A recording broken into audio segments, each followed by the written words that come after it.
ఆత్మ బంధువులందరికీ నమస్కారము. ఈ నెల కొన్ని జ్ఞాన అంశాల గురించి మనము చర్చ చేసుకుందాము. అందులో సత్యాసత్యాలని తెలుసుకునే ప్రయత్నం చేద్దాం. అందులో భాగంగా ఈ మధ్య మా ముందుకు వచ్చినటువంటి ఒక అంశము, ఈ మధ్య కాలంలో త్రైత సిద్ధాంత గ్రంథాల మీద దుష్ప్రచారం అనేది చాలా బాగా జరుగుతూ ఉంది. అసలు బయట ప్రజలు త్రైత సిద్ధాంతము అంటే వీళ్ళేదో ఈ క్రిస్టియన్స్ని, హిందువులు, మన ముస్లిమ్స్ని తీసుకొచ్చి మన హిందువులే కలిపేస్తున్నారు, మూడు మతాలను కలిపి వీళ్ళు త్రైత సిద్ధాంతం అంటున్నారు అని కొందరు అనుకుంటా ఉంటే, కొందరేమో వీళ్ళు పూర్తిగా క్రిస్టియన్సే అని కొందరంటే, ఈ విధంగా రకరకాలైనటువంటి అభిప్రాయాలతో బయట ప్రజలు ఉన్నారు. దానికి కారణము కొంతమంది ప్రత్యేకించి ఈ త్రైత సిద్ధాంత గ్రంథాల మీద దుష్ప్రచారం చేయడం. అందులో భాగంగా మొన్న ఈ మధ్య ఒక వీడియో చూడడం జరిగింది మేము సోషల్ మీడియాలో. అందులో ఒక ఆయన భగవద్గీత గ్రంథంలో ప్రభువు యొక్క పేరు ఎందుకు వచ్చింది అని చెప్పని యేసు ప్రభువుని గురించి చెప్పారు. మీ గ్రంథంలో ఎందుకు రాశారు, భగవద్గీతలో హిందువుల గ్రంథంలో ప్రభువు పేరు ఎందుకు వచ్చింది అని చెప్పని మాట్లాడుతూ ఆయన దాన్ని ప్రశ్నించడం జరిగింది. అక్కడికి మన వాళ్ళు అది ఉపమానంగా చెప్పినదండి, అక్కడ ప్రభువును ఉపమానంగా తీసుకొని అక్కడ వివరం చెప్పారు అని చెప్పినప్పటికీ కూడా వాళ్ళు వినకుండా వీళ్ళని గదమాయించి మీరు ఏదో క్రిస్టియన్స్ ఇంకోటి అని మాట్లాడడము, సరే వీళ్ళు ఇక్కడ నుంచి వచ్చేయడము జరిగింది. ఆ తర్వాత వీడియోని వీళ్ళు సోషల్ మీడియాలో పోస్ట్ చేయడము, దాన్ని బేస్ చేసుకుని ఒక యూట్యూబ్ ఛానల్ అతను ఈ విధంగా దుష్ప్రచారం చేస్తున్నారు, మా హిందూ మతాన్ని భ్రష్టు పట్టిస్తున్నారు క్రిస్టియన్స్ అని చెప్పి త్రైత సిద్ధాంత గ్రంథాలని కూడా క్రిస్టియన్స్ గ్రంథాలుగా వర్ణిస్తూ అతను ఒక వీడియో చేసి చేయడం జరిగింది. ఇకపోతే అందులో గురువు గారి గురించి కూడా ఆయన తప్పుగా మాట్లాడడం కూడా జరిగింది. సరే, మన వాళ్ళు దానికి కౌంటర్గా ఏం చెప్పారు అని గమనిస్తే, మన వాళ్ళు కూడా సోషల్ మీడియాలో కొన్ని వీడియోలు చేసి పెట్టడము, అవన్నీ అందరికి పంపించడము చేశారు. అవి మేము కూడా గమనించాం. ఏముంది అందులో అని చూస్తే, ఇస్కాన్ భగవద్గీతలో వాళ్ళ గురువు, ఇస్కాన్ ఫౌండర్గా ఉన్నటువంటి గురువు గారు ఎవరైతే ఉన్నారో వాళ్ళ గురువు కూడా ఇస్కాన్ భగవద్గీతలో ప్రభువు యొక్క పేరును ప్రస్తావించారు. చూడండి, ప్రభువు పేరు పలానా పేజీలు అక్కడ కూడా వాళ్ళు కూడా రాసుకున్నారు. మీరు మమ్మల్ని మాత్రమే ఎందుకు తిడుతున్నారు, మమ్మల్ని మాత్రమే ఎందుకు దుష్ప్రచారం చేస్తున్నారు, మమ్మల్ని మాత్రమే ఎందుకు దూషిస్తున్నారు, మీరు ఇస్కాన్ వాళ్ళను కూడా తిట్టండి అని చెప్పని కొంతమంది వీడియోలు చేయడము, ఆ ఛానల్ వాళ్ళకు కూడా ఫోన్లు చేసి వాళ్ళని తిట్టడము చేయడము, ఇవన్నీ కూడా జరిగాయి. ఇప్పుడు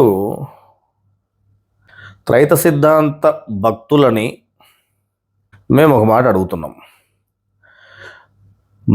మీ గురువు లేదా మీరు దొంగతనం చేశారయ్యా అని ఒకడు ఆరోపణ చేశాడు అనుకో, ఒరే మీరు దొంగలరా, మీరు దొంగతనం చేస్తున్నారు అని ఒకడు ఆరోపణ చేశాడు. ఆరోపణ చేసినప్పుడు నువ్వేం చేయాలి? ఒరే మేము దొంగలం కాదు దొరలము, మేము దొంగలం కాదు దొరలము, మేము చేసింది దొంగతనము కాదు దొరతనము అని నువ్వు అర్థమయ్యే విధంగా వాడికి తెలియజేయాలి. నీకు చేత అయితే మేము దొంగలం కాదు మేము దొరలము అని తెలియజేయాలి. ఒరే మీరు పెద్ద దొంగలు, మీ గురువు కూడా దొంగ అని అవతలోడు మాట్లాడినప్పుడు వాడికి సత్యం అర్థమయ్యేటట్టుగా తెలియజేసి, మేము దొంగలంగా దొరలము, మా గురువు దొంగ కాదు దొర అని తెలియజేయాల్సింది పోయి, మేమే కాదు మాకంటే ముందు ఇంకోటి దొంగతనం చేసినాడు వాడిని దొంగ అనలేదే, మమ్మల్ని మాత్రమే దొంగ అంటారా మీరు? ఇంకొక ఆయన కూడా ఇస్కాన్ ఆయన కూడా వాళ్ళకు దాంట్లో కూడా రాసుకున్నాడు ప్రభు పేరు, వాళ్ళని తిట్టలేదే, మమ్మల్ని మాత్రమే తిడితే ఎట్లా, వాళ్ళని కూడా తిట్టండి అని చెప్పని వీళ్ళు మాట్లాడడం. అంటే మేమే కాదు దొంగలము, వాళ్ళు కూడా దొంగలే అంటే ఇప్పుడు నువ్వు దొంగవని ఒప్పుకుంటున్నారా మీరు? మీ గురువు దొంగ అంటే మా గురువు దొంగ కాదరా దొర అని చెప్పి మీరు చూపించాల్సింది, చెప్పాల్సింది, సత్యం అర్థమయ్యేటట్టు చేయాల్సింది పోయి, మా గురువే కాదు ఇంకో గురువు ఉన్నాడు ఆయన కూడా దొంగే అంటే అంటే మీరు ఏం చేస్తున్నారు? మీరు గురువుకు విలువ తగ్గించే పని చేస్తున్నారా, విలువను పెంచే పని చేస్తున్నారా? మీరు చేసింది దొంగతనం ఒప్పుకుంటున్నారా? అంటే మీరు చేసింది తప్పని ఒప్పుకుంటున్నారా? మేము ఎవరైనా తప్పు చేసింది, ఇంకోటి కూడా తప్పు చేసినాడు అని చెప్తున్నారా? ఏం చెప్పదలుచుకున్నారు మీరు? ఒరే మీకు గురువు ఏం చెప్పాడు? సత్యాన్ని బయటికి తెలియజేయండి అని చెప్పాడు. సత్యాన్ని బయటికి తెలియజేయండి.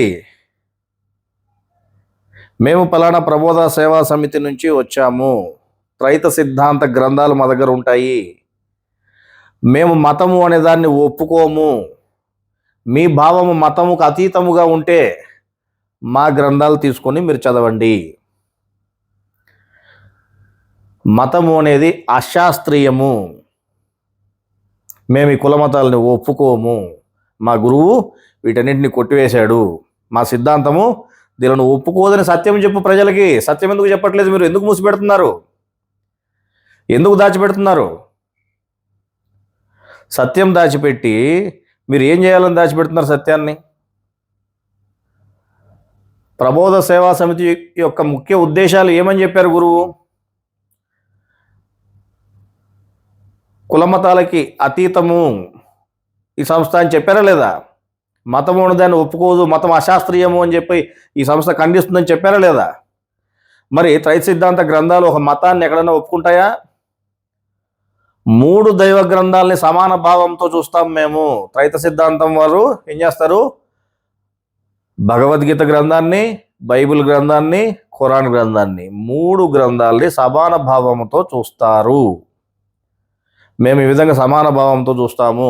అందువల్ల మా భగవద్గీతలో బైబిల్ పేరు ఉంటుంది, ప్రభువు పేరు ఉంటుంది, అవసరమైతే ఖురాన్లోని వాక్యాలను కూడా ఉదాహరణగా తీసుకొని చెప్తారు. అట్లాగే మా దగ్గర ఖురాన్ గ్రంథం ఉందనుకోండి, త్రైత సిద్ధాంత ఖురాన్కి సంబంధించిన గ్రంథం ఉంటే అందులో భగవద్గీతను కూడా ఉదాహరణగా తీసుకొని చెప్పే సందర్భాలు ఉంటాయి. అట్లాగే బైబిల్ని కూడా ఉదాహరణ తీసుకొని చెప్పిన సందర్భాలు ఉంటాయి. ఆ విధంగా మతము అనే దాన్ని మేము ఒప్పుకోము, 3 దైవ గ్రంథాలు మాకు సమానమే, 3 దైవ గ్రంథాలు కలిపితే ఒక దైవ గ్రంథము అని మేము చెప్తున్నాము. మీ భావాలు దానికి ఇష్టంగా ఉంటే మీరు ఈ గ్రంథాలు తీసుకొని దీనిలో విషయం తెలుసుకోండి అని మీరు సత్యం చెప్పాల్సింది పోయి, మీరు సత్యం చెబితే గ్రంథాలు ఎవడు కొండేమో, మీకు కావాల్సింది వ్యాపారం. మీరు వ్యాపారం చేయడం కోసము గ్రంథాలు అమ్ముకుంటే చాలు, ఎన్నమ్ముతామని మనము పెద్దలతో మెప్పు పొందితే చాలు. మీరు కీర్తి పొందడం కోసము, మీ పెద్దల దగ్గర మెప్పు పొందడం కోసము గ్రంథాలు అమ్మేది పనిగా పెట్టుకుంటే, గురువు ఏం చెప్పాడు? అవతలోడికి ఆసక్తి ఉంటేనే గ్రంథం ఇవ్వాలి. అర్థమైందా? శ్రద్ధ ఉంటేనే జ్ఞానం అర్థమవుతుంది. పాత్ర నెరిగి దానం చేయాలి అని గురువు చెప్తే, ఈరోజు మీరు సత్యాన్ని మూసిపెట్టి ఈ గ్రంథం మీ ఇంట్లో ఉంటే మీ అప్పులు తీరిపోతాయి, మీ కష్టాలు పోతాయి, మీ ఇంట్లో దయ్యాలు లేకుండా పోతాయి. ఇదే మీరు చెప్పాల్సింది? సత్యమా చెప్పాల్సింది? సత్యం చెప్పండి అయ్యా, 100 మందికి చెప్పండి. 100 మందిలో ఒకడు కొనుక్కుంటే కొనుక్కుంటాడు, ఒకడు కూడా కొనుక్కోకపోతే పోయింది, వచ్చి నష్టమేముంది నీకు? శ్రద్ధ ఉండేవాడికి గ్రంథం ఇస్తే వాడికి గ్రంథము తీసుకుంటే వాడు చదువుకుంటే వాడికి అర్థమవుతుంది, బుద్ధికి విచక్షణ కలుగుతుంది, వాడు జ్ఞానిగా మారతాడు. శ్రద్ధ లేనివాడికి నువ్వు 100 మందికి ఇచ్చినా 1000 మందికి ఇచ్చినా ఏం ప్రయోజనం? నువ్వు డబ్బు సంపాదించుకునే నీ వ్యాపారానికి తప్ప దేనికి ఉపయోగపడుతుంది అది? గురువు చెప్పిన సూత్రాలన్నీ ఏమైనాయి? శ్రద్ధ ఉంటేనే వాడి బుద్ధికి విచక్షణ కలుగుతుంది. శ్రద్ధ లేనివాడికి నువ్వు జ్ఞానశక్తి ఇచ్చినా ఏం ప్రయోజనం లేదని చెప్పిన మాట ఏమైంది? సరే నువ్వు ఇస్తావు, నీ ఇంట్లో ఉంటే నీ ఇంట్లో దయ్యాలు పోతాయి, నీ కష్టాలన్నీ తీరిపోతాయి, నీకు అప్పులన్నీ తీరిపోతాయి, నీకు బాగా డబ్బులు అన్నీ సమకూరుతాయి, రకరకాలుగా మాటలన్నీ చెప్పి నీకు రోగాలన్నీ పోతాయి, ఏంటంటో చెప్పి మీరు గ్రంథాలు ఈరోజు అమ్ముతున్నారు, వ్యాపారం చేస్తున్నారు. సరే వాడు కూడా ఏదో చెప్తున్నారు, ఈ గ్రంథాలు మంచివి, ఇవి ఉంటే మనకు మేలు జరుగుతుంది అనే ఉద్దేశంతో వాడు తీసుకుపోయి ఇంట్లో పెట్టుకుంటాడు. వాడు ఎందుకు చదువుతాడు? వాడి దాని మీద శ్రద్ధ ఉంటే కదా ఇంట్లో పెట్టుకుంటున్నాడు. ఇగో ఇట్లాంటి వాడు ఎవడన్నా దుష్ప్రచారం చేస్తే అవి మా దగ్గర కూడా ఉన్నాయే, మాకు కూడా అమ్మిపోయినారు వాళ్ళు, మాకు తెలియదు ఇవన్నీ ఇట్లాంటివన్నీ, వీళ్ళంతా ఇట్లాంటి వాళ్ళని మాకు తెలీదు అని వాడు చెప్పిన మాటలు విని నిజంగా వీళ్ళు ఏదో క్రిస్టియన్సో లేకపోతే ఇంగోరు అని చెప్పారు అనుకుని వాడు ఆ గ్రంథాలు తీసుకుపోయి బయటపడేయడము, లేకపోతే దాన్ని చించేయడము ఏ ఓటు చేస్తున్నారు. ఇప్పుడు మన దాంట్లో వచ్చే ఫలితం మీకు రాదా? ఆ పాపం మీకు రాదా? గురువు ఉన్నప్పుడు నా మాట ప్రకారం మీరు పని చేయండి అని చెప్పినాడు. అది గురు సేవ కింద సేవగా మారుతూ ఉంది. అప్పుడు ఎవడికి నువ్వు గ్రంథం ఇచ్చినా వాడు దాని తర్వాత దాన్ని ఏం చేసుకున్నా నీకు అది సేవగా మారుతూ ఉంది. కానీ దానివల్ల వాడు దాన్ని ఆశగా ఉపయోగించుకుంటేనేమో మంచి మార్గంలో పోతున్నాడు, ఉపయోగించుకోకపోతే వాడు కర్మ అంటించుకుంటున్నాడు. కానీ ఇప్పుడు గురువు లేనప్పుడు ఉండేది నీకు ఒకటే సేవే చేయాల్సింది, 5వ సేవ అని చెప్పినప్పుడు ఈ 5వ సేవ ధర్మ ప్రచారము, జ్ఞానాన్ని తెలియజేయడము అని చెప్పినప్పుడు నువ్వు ఓరల్గా తెలియజేస్తే, నువ్వు తెలుసుకునే దాన్ని ఇతరులకు తెలియజెప్తే అది 5వ సేవ అవుతుంది, ప్రత్యక్ష సేవ అవుతుంది అని చెప్పినప్పుడు నీకంతటి స్తోమత లేకపోతే ఆసక్తి ఉన్నవాడికి, శ్రద్ధ ఉన్నవాడికి పాత్ర నెరిగి దానం చేయను. ఈ గ్రంథాలలో ఉండేటువంటి జ్ఞానానికి గ్రంథాలన్నా తీసుకుపోయి ఇవ్వు, పరోక్ష సేవన్నా చెయ్యి అని చెప్పినప్పుడు నువ్వు ఆసక్తి ఉన్నవాడికి గ్రంథాలు ఇవ్వకుండా మీ పెద్దల దగ్గర మెప్పు పొందడం కోసము మా కమిటీ ఇన్ని గ్రంథాలు అమ్మింది, లేకపోతే మేము ఇన్ని గ్రంథాలు అమ్మినామని నీ ప్రెసిడెంట్ దగ్గర నువ్వు పేరు తెచ్చుకోవడం కోసము నువ్వు ఈరోజు గ్రంథాలు ఏదో మాట చెప్పి వాళ్ళకి అంటగట్టి వస్తే రేపు పొద్దున వాడు గ్రంథాలు వాడు ఇష్టం వచ్చినట్టు చింపి పడేసేమని చేస్తే ఆ కర్మంతవుడికి మీకు కాదు వచ్చేది. 1000 మంది దగ్గర తిరగండి అయ్యా, 1000 మందిలో సత్యాన్ని చెప్పండి. 1000 మందికి మేము మతం అనే దాన్ని ఒప్పుకోము, 3 మతాలు మాకు సమానమే, 3 దైవ గ్రంథాలకు సంబంధించిన అంశాలు ఈ గ్రంథాల్లో ఉంటాయి, త్రై సిద్ధాంత గ్రంథాల్లో. చెప్పు, సత్యం చెప్పు. ఇష్టం ఉన్నోడు తీసుకుంటాడు, ఆ భావం వానికి ఆ విధమైనటువంటి భావాలు ఉన్నోడు తీసుకుంటాడు, ఆ విధంగా ఆసక్తి ఉన్నోడు తీసుకుంటాడు. ఆ విధంగా శ్రద్ధ ఉన్నటువంటి వాడు, దేవుని మాత్రమే తెలుసుకోవాలని శ్రద్ధ ఉన్నటువంటి వాడికి ఈ జ్ఞానం అర్థమవుతుంది. కానీ మతం అనే దానికి కట్టుబడిపోయిన వాడికి ఈ జ్ఞానం అర్థమవుతుందని ఎక్కడైనా చెప్పారా మీకు? మరి అటువంటి వాళ్ళు మీరు గ్రంథాలు ఎందుకు అమ్ముతున్నారు? మీరు సత్యం ఎందుకు చెప్పట్లేదు? అసలు భగవద్గీతలో కానీ, బైబిల్ గ్రంథంలో కానీ, లేదా ఖురాన్ గ్రంథంలో కానీ ఇది ఫలానా మతస్థులకి అని ఎక్కడైనా రాసుందా? భగవద్గీత హిందువులదని ఎవడైనా ఎక్కడైనా రాసుందా? ఏ గ్రంథంలో ఎక్కడ చూపించండి. అట్లాగే బైబిల్ గ్రంథంలో ఇది క్రిస్టియన్స్ది అని ఎక్కడైనా రాసుందా? మరి ఖురాన్ గ్రంథంలో ఇది ముస్లింలదని ఎక్కడన్నా రాసుందా? ఇస్లాం మతస్థులని ఎక్కడ రాసుందా? మతం అనే ప్రస్తావన ఎక్కడ ఏ దైవ గ్రంథంలోనే ఉందా? సర్వ జీవరాశులకు అని భగవద్గీతలో ఉంటుంది, సర్వ మానవాళికి అని ఉంటుంది, సర్వజనులకు హితోపదేశము అని ఉంటుంది. మరి దైవ గ్రంథాలు ఆ విధంగా ఉంటే మీరు ముస్లిమ్స్ ఏమో ఈ ఖురాన్ మాది, మా మత గ్రంథము, ఏడ రాసింది మీ మత గ్రంథం? ఎవడు చెప్పినాడు మీ మత గ్రంథం అని? దేవుడు దైవ జ్ఞానాన్ని అందించినాడు, దైవ జ్ఞానం ప్రజలందరికీ అని చెప్పి ఆయనలో రాసి ఉంటే మీరు మా మత గ్రంథం అని ఎలా చెప్పుకుంటారు?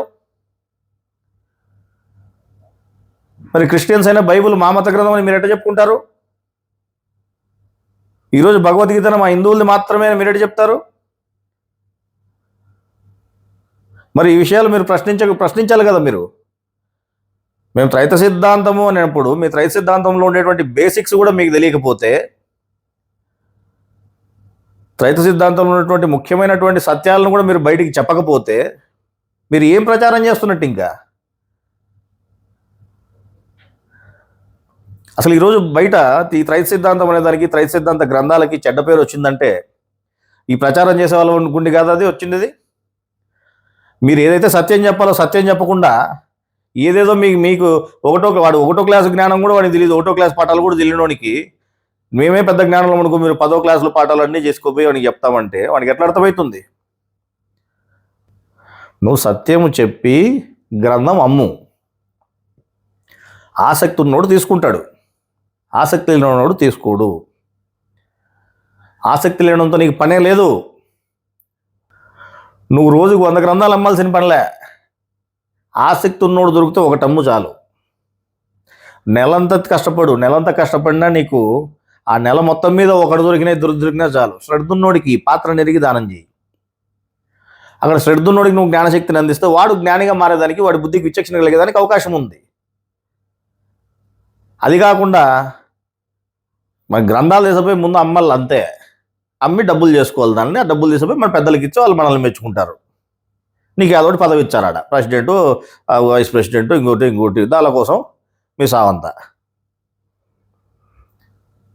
దైవ గ్రంథాలు చదవటరా నాయన, అందులో ఏం చెప్పినాడు, గురువు ఏం చెప్పినాడు చూడండి, దాన్ని ఫాలో కాండి. మీ కీర్తి కోసం ప్రాకులాడద్దండి, మీ పేరు కోసం, మీ ప్రఖ్యాతుల కోసం మీరు ప్రాకులాడద్దండి. సత్యం చెప్పండి ప్రజలకి. సిగ్గు లేకుండా మేమే కాదు, వాడు కూడా దొంగే, ఈడు కూడా దొంగే, వాళ్ళు దొంగతనం చేశారు, మరి వాళ్ళని తిట్టలేదే, వీళ్ళని తిట్టలేదే, మమ్మల్ని మాత్రం తిడతారే అంటే నువ్వు కూడా దొంగని ఒప్పుకుంటున్నావా? ఏమో మీరు మర్యాద పోగొట్టుకునేది కాకుండా గురువుకు కూడా మర్యాద పోగొడతారు కదరా నాయన, మీరు ఇంత అద్భుతంగా తయారైనారు.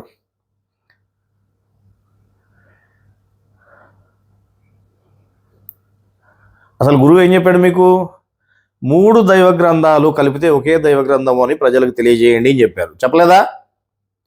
స్వామివారి కాలం అవ్వక ముందు మీరు కృష్ణాష్టమి ఉత్సవాలు లేకపోతే ఎక్కడైనా పూజలో మీరు ఎక్కడ ఏ పూజ చేసుకుని అక్కడ 3 దైవ గ్రంథాలని ఉంచండి అని పెద్ద ఆయన చెప్పలేదా? మరి ఆ 3 దైవ గ్రంథాలని ఉంచి మీరు కార్యక్రమాలు చేయలేదా? మరి ఆయన కాలం అయితే ఏమైంది? మేము హిందువులమే అనిపించుకోవాలని భగవద్గీత మాత్రమే ముందుకు పెట్టుకొని తిరుగుతారు. మళ్ళీ ప్రచారాలకు పోయినప్పుడు కూడా దేవాలయ రహస్యాలు, హిందూ సాంప్రదాయాలు, దాని మీద ఈశ్వరలింగం బొమ్మ లేకపోతే గుడికి సంబంధించిన బొమ్మ కనపడుతుండల్లా, లేకపోతే మనం హిందువులమే అనుకోవాలా, లేకపోతే మళ్ళీ ఏమనుకుంటారో అని. ఒరే మతం అనే దానికి సంబంధమే లేదురా, మతం అనేదే లేదని రైతు సిద్ధాంతం చెప్తా ఉంటే, మతం అనేది మనుషులు కల్పించుకునేది, అశాస్త్రీయమైనది, ధర్మశాస్త్రానికి సంబంధం లేనిది, దేవుని జ్ఞానానికి మతం అనే దానికి సంబంధమే లేదు. మతం అనేది మాయ కల్పించినది, మనుషులు ఏర్పాటు చేసుకునేది అని రైతు సిద్ధాంత జ్ఞానం చెప్తా ఉంటే మేము హిందువులమే అనిపించుకోవాలని మీ ప్రయత్నాలు. ఎటు పోతున్నారు మీరు? ఎందుకు మీ పెద్దల దగ్గర కీర్తి కోసం ప్రాకులాడుతున్నారు? మీ పెద్దలు కీర్తి కోసం ప్రాకులాడి, మీరు కీర్తి కోసం ప్రాకులాడి, అందరూ కీర్తి కోసమే ప్రాకులాడితే ఇక దేవుని కోసం ఎవడు ప్రాకులాడేది?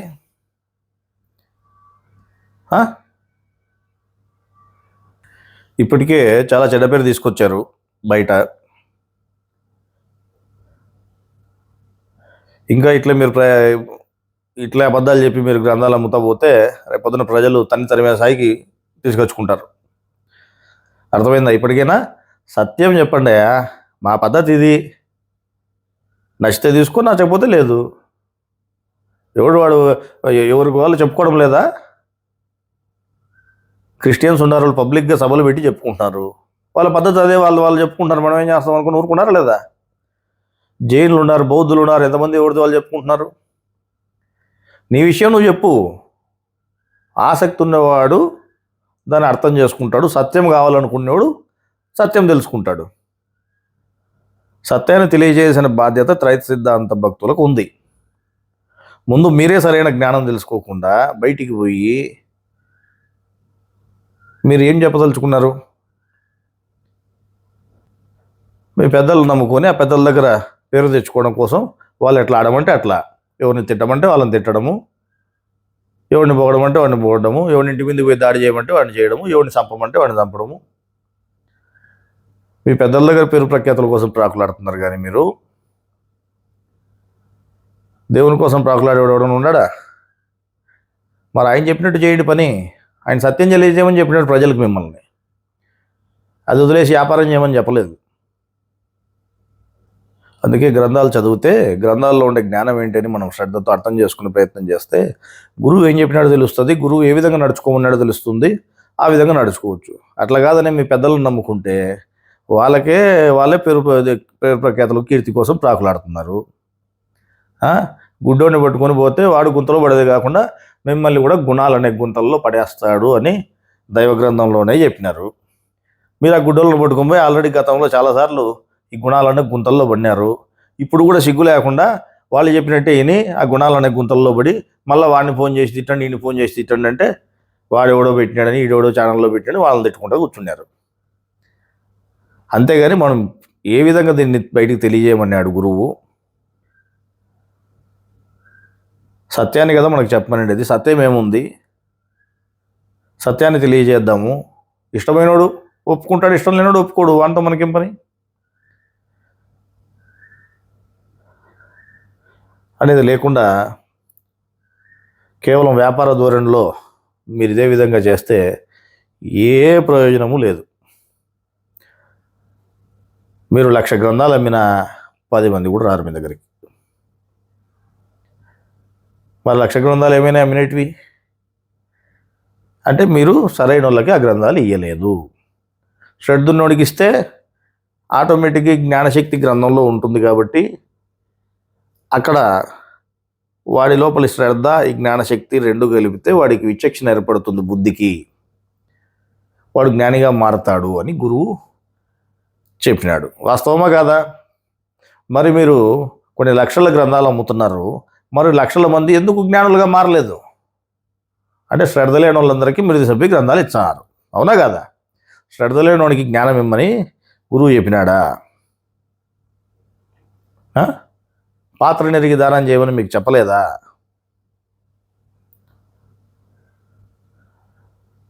జ్ఞానానికి విలువ తగ్గించొద్దండి అని చెప్పలేదా? మీకు వచ్చే 100 రూపాయలు 200 రూపాయల కోసము ఎంతో విలువైన జ్ఞానాన్ని తీసిపోయి యూనికి పడితే వానికి ఇస్తారా? నీకు మేలు జరుగుతా, నీ కట్టాలు తిరిగిపోతాయి, నీ అప్పులు తిరిగిపోతాయి అని లేనిపోనివని చెప్పి మీరు గ్రంథాలు అమ్ముతారు బయటికి.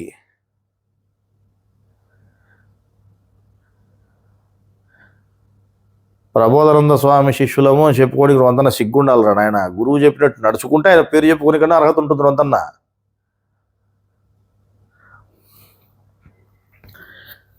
సరే, ఈ విధంగా ఈ కీర్తి అనే దానికోసం ప్రాకులాడే వాళ్ళు చాలామంది అయిపోయినారు. ముఖ్యంగా జిజ్ఞాసులుగా ఉండేవాళ్ళే కాకుండా జ్ఞానులుగా ఉండేవాళ్ళు కూడా లాస్ట్కి కీర్తి కోసం ప్రాకులాడేటువంటి పరిస్థితికి వచ్చారు. కీర్తి వేరు. కీర్తి అంతా కూడా అంటే ప్రపంచ సంబంధమైనది కీర్తి. అంటే మనం ఏదో గొప్పగా కనపరావాలి బయటికి, లేకపోతే మనకు పేరు రావాలా, లేకపోతే మన పెద్దల దగ్గర మనం బాగా చేసినాం అనిపించుకోవాలా, లేదు పెద్దలుగా ఉండే వాళ్ళైతే ఇదంతా మా కిందే ఉండాలా, మేమే పెద్దోళ్ళు అనిపించుకోవాలా, ఈ కీర్తి అంతా మాకే దక్కల్లా అని దీనికోసం ప్రాకులాడుతూ ఉంటారనమాట. సరే, మరి ఇదంతా ప్రపంచ సంబంధమైనది అన్నప్పుడు మరి దైవ సంబంధమైనది ఏంటి? మనం ప్రపంచ సంబంధమైన దాని వైపు, ప్రపంచ సంబంధమైన కీర్తి వైపు మనం ప్రయాణం చేయాలా, లేదు దైవ సంబంధమైనటువంటి తత్వం వైపు మనం ప్రయాణం చేయాలా? తత్వం అంటే ఏమిటిది? తత్వజ్ఞానం అంటే ఆత్మజ్ఞానము. మరి దైవ సంబంధమైనటువంటి మనం ఆత్మజ్ఞానం వైపు మనం ప్రయాణం ఉండాలా, మన చూపు ఉండాలా, లేకపోతే ఈ ప్రపంచ సంబంధమైనటువంటి కీర్తి వైపు నీ చూపు ఉండాలా? మీరు ఎంతసేపు ఉన్నా మీరు కీర్తి తెచ్చుకోవాలని ప్రయత్నమే చేయడమే కాకుండా మీరు ఇంకోరిని కీర్తించడము సరిపోతా ఉంది. మీ పెద్దల్ని కీర్తించడము మీ పని.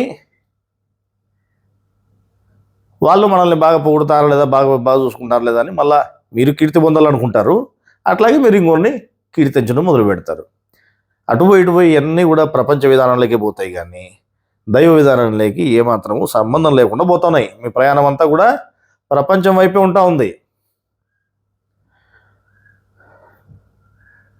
మరి గురువు చెప్పలేదా మీరు కీర్తి అవసరమా లేకపోతే దేవుని జ్ఞానం అవసరమా అని? గ్రంథంలో కూడా చెప్పారు చూడండి. కీర్తి ప్రతిష్టలు. ఈ కీర్తి ప్రతిష్టలు అనేటివన్నీ ప్రపంచ సంబంధమైనటువంటి, కీర్తి అంతా కూడా ప్రపంచ సంబంధమైనదంట. తత్వం అనేది పరమాత్మ సంబంధమైంది. కీర్తి ఎంత సంపాదించినా కూడా, నువ్వు ఎంత కీర్తి సంపాదించినా అది ప్రపంచంలోనే నిలిచిపోతుంది, నీతో పాటు వచ్చేది కాదు. తత్వము ఎంత తెలియబడితే అంత నువ్వు దేవునికి దగ్గరవుతావు. తత్వం అనేది దేవునికి దగ్గర చేస్తుంది, కానీ కీర్తి అనేది నిన్ను ప్రపంచంలోనే ఇంకా ఇరికిస్తుంది, కానీ దేవుని వైపు పంపించదు. ఉదాహరణకు ప్రపంచ కీర్తిని సంపాదించినటువంటి మహాత్మా గాంధీ కూడా మరుజన్మకి పోయాడు, కానీ అంటే మళ్ళీ జన్మకే పోయినాడు, కానీ మోక్షానికి పోలేదంట. తత్వజ్ఞానం సంపాదించినటువంటి జనక మహారాజు మోక్షము పొందాడు, అంటే పరలోకానికి పోయాడు, జన్మకు పోలేదు. మరి ఈ విధంగా ఉన్నప్పుడు చాలామందికి ఈ వివరం తెలియక ఈ కీర్తి అనే దానికే లోనైపోయి కీర్తి కోసం ప్రాకులాడడము లేదా ఇంకొకరిని కీర్తించడము ఇదే పనిలోనే ఉంటున్నారు. కానీ తత్వజ్ఞానం మీద అంటే ఆత్మజ్ఞానం మీద ధ్యాస లేకుండా పోయింది. ఆ విధంగా మనుషులు ఆత్మను గురించి తెలుసుకోకుండా అంటే ఆత్మజ్ఞానం తెలుసుకోకుండా ఆత్మజ్ఞానం వైపు ప్రయాణం చేయకుండా అన్యులను కీర్తించడమే పనిగా పెట్టుకుంటారండి. వాడి మదనకాడ కూడా ఉంటారు పెద్ద మనుషులు కొంతమంది. ఎంతసేపు ఉన్నా వీళ్ళు పెద్దల్ని కీర్తించడమే వీళ్ళకి పని. మదనకాడ పోయిన ప్రతి ఒక్కరికి ఏందనుకుంటేవి, ఎంతటోళ్ళు అనుకుంటేవి, అంతటోళ్ళు అనుకుంటేవి అని ఈ కీర్తించి కీర్తించి కీర్తించి ఆ దేవుణ్ణే మర్చిపోయారు లాస్ట్కి. ఆయన ఒక ఆయన ఉన్నాడు, ఆదిశేషు అంటే మొదటికే నువ్వు పెద్ద పామువి అని పెద్దమ్మాయి అని దేవుడే పేరు పెట్టినాడు. బట్టతల అజ్ఞానానికి గుర్తని కూడా చెప్పినాడు. అయినా కూడా జ్ఞానం మీద ధ్యాస లేకుండా ఈ కీర్తించే పనిలోనే ఉంటాడు. అప్పుడు మనం దేనికోసం వచ్చాము ఇక్కడికి? దేవుని జ్ఞానం తెలుసుకొని వచ్చామా, లేకపోతే మనుషుల్ని కీర్తించడానికి వచ్చినామా అనేటువంటి ధ్యాస కూడా లేకుండా ఇక్కడ మనుషులని కీర్తించేటువంటి పనిలోనే ఉండారు.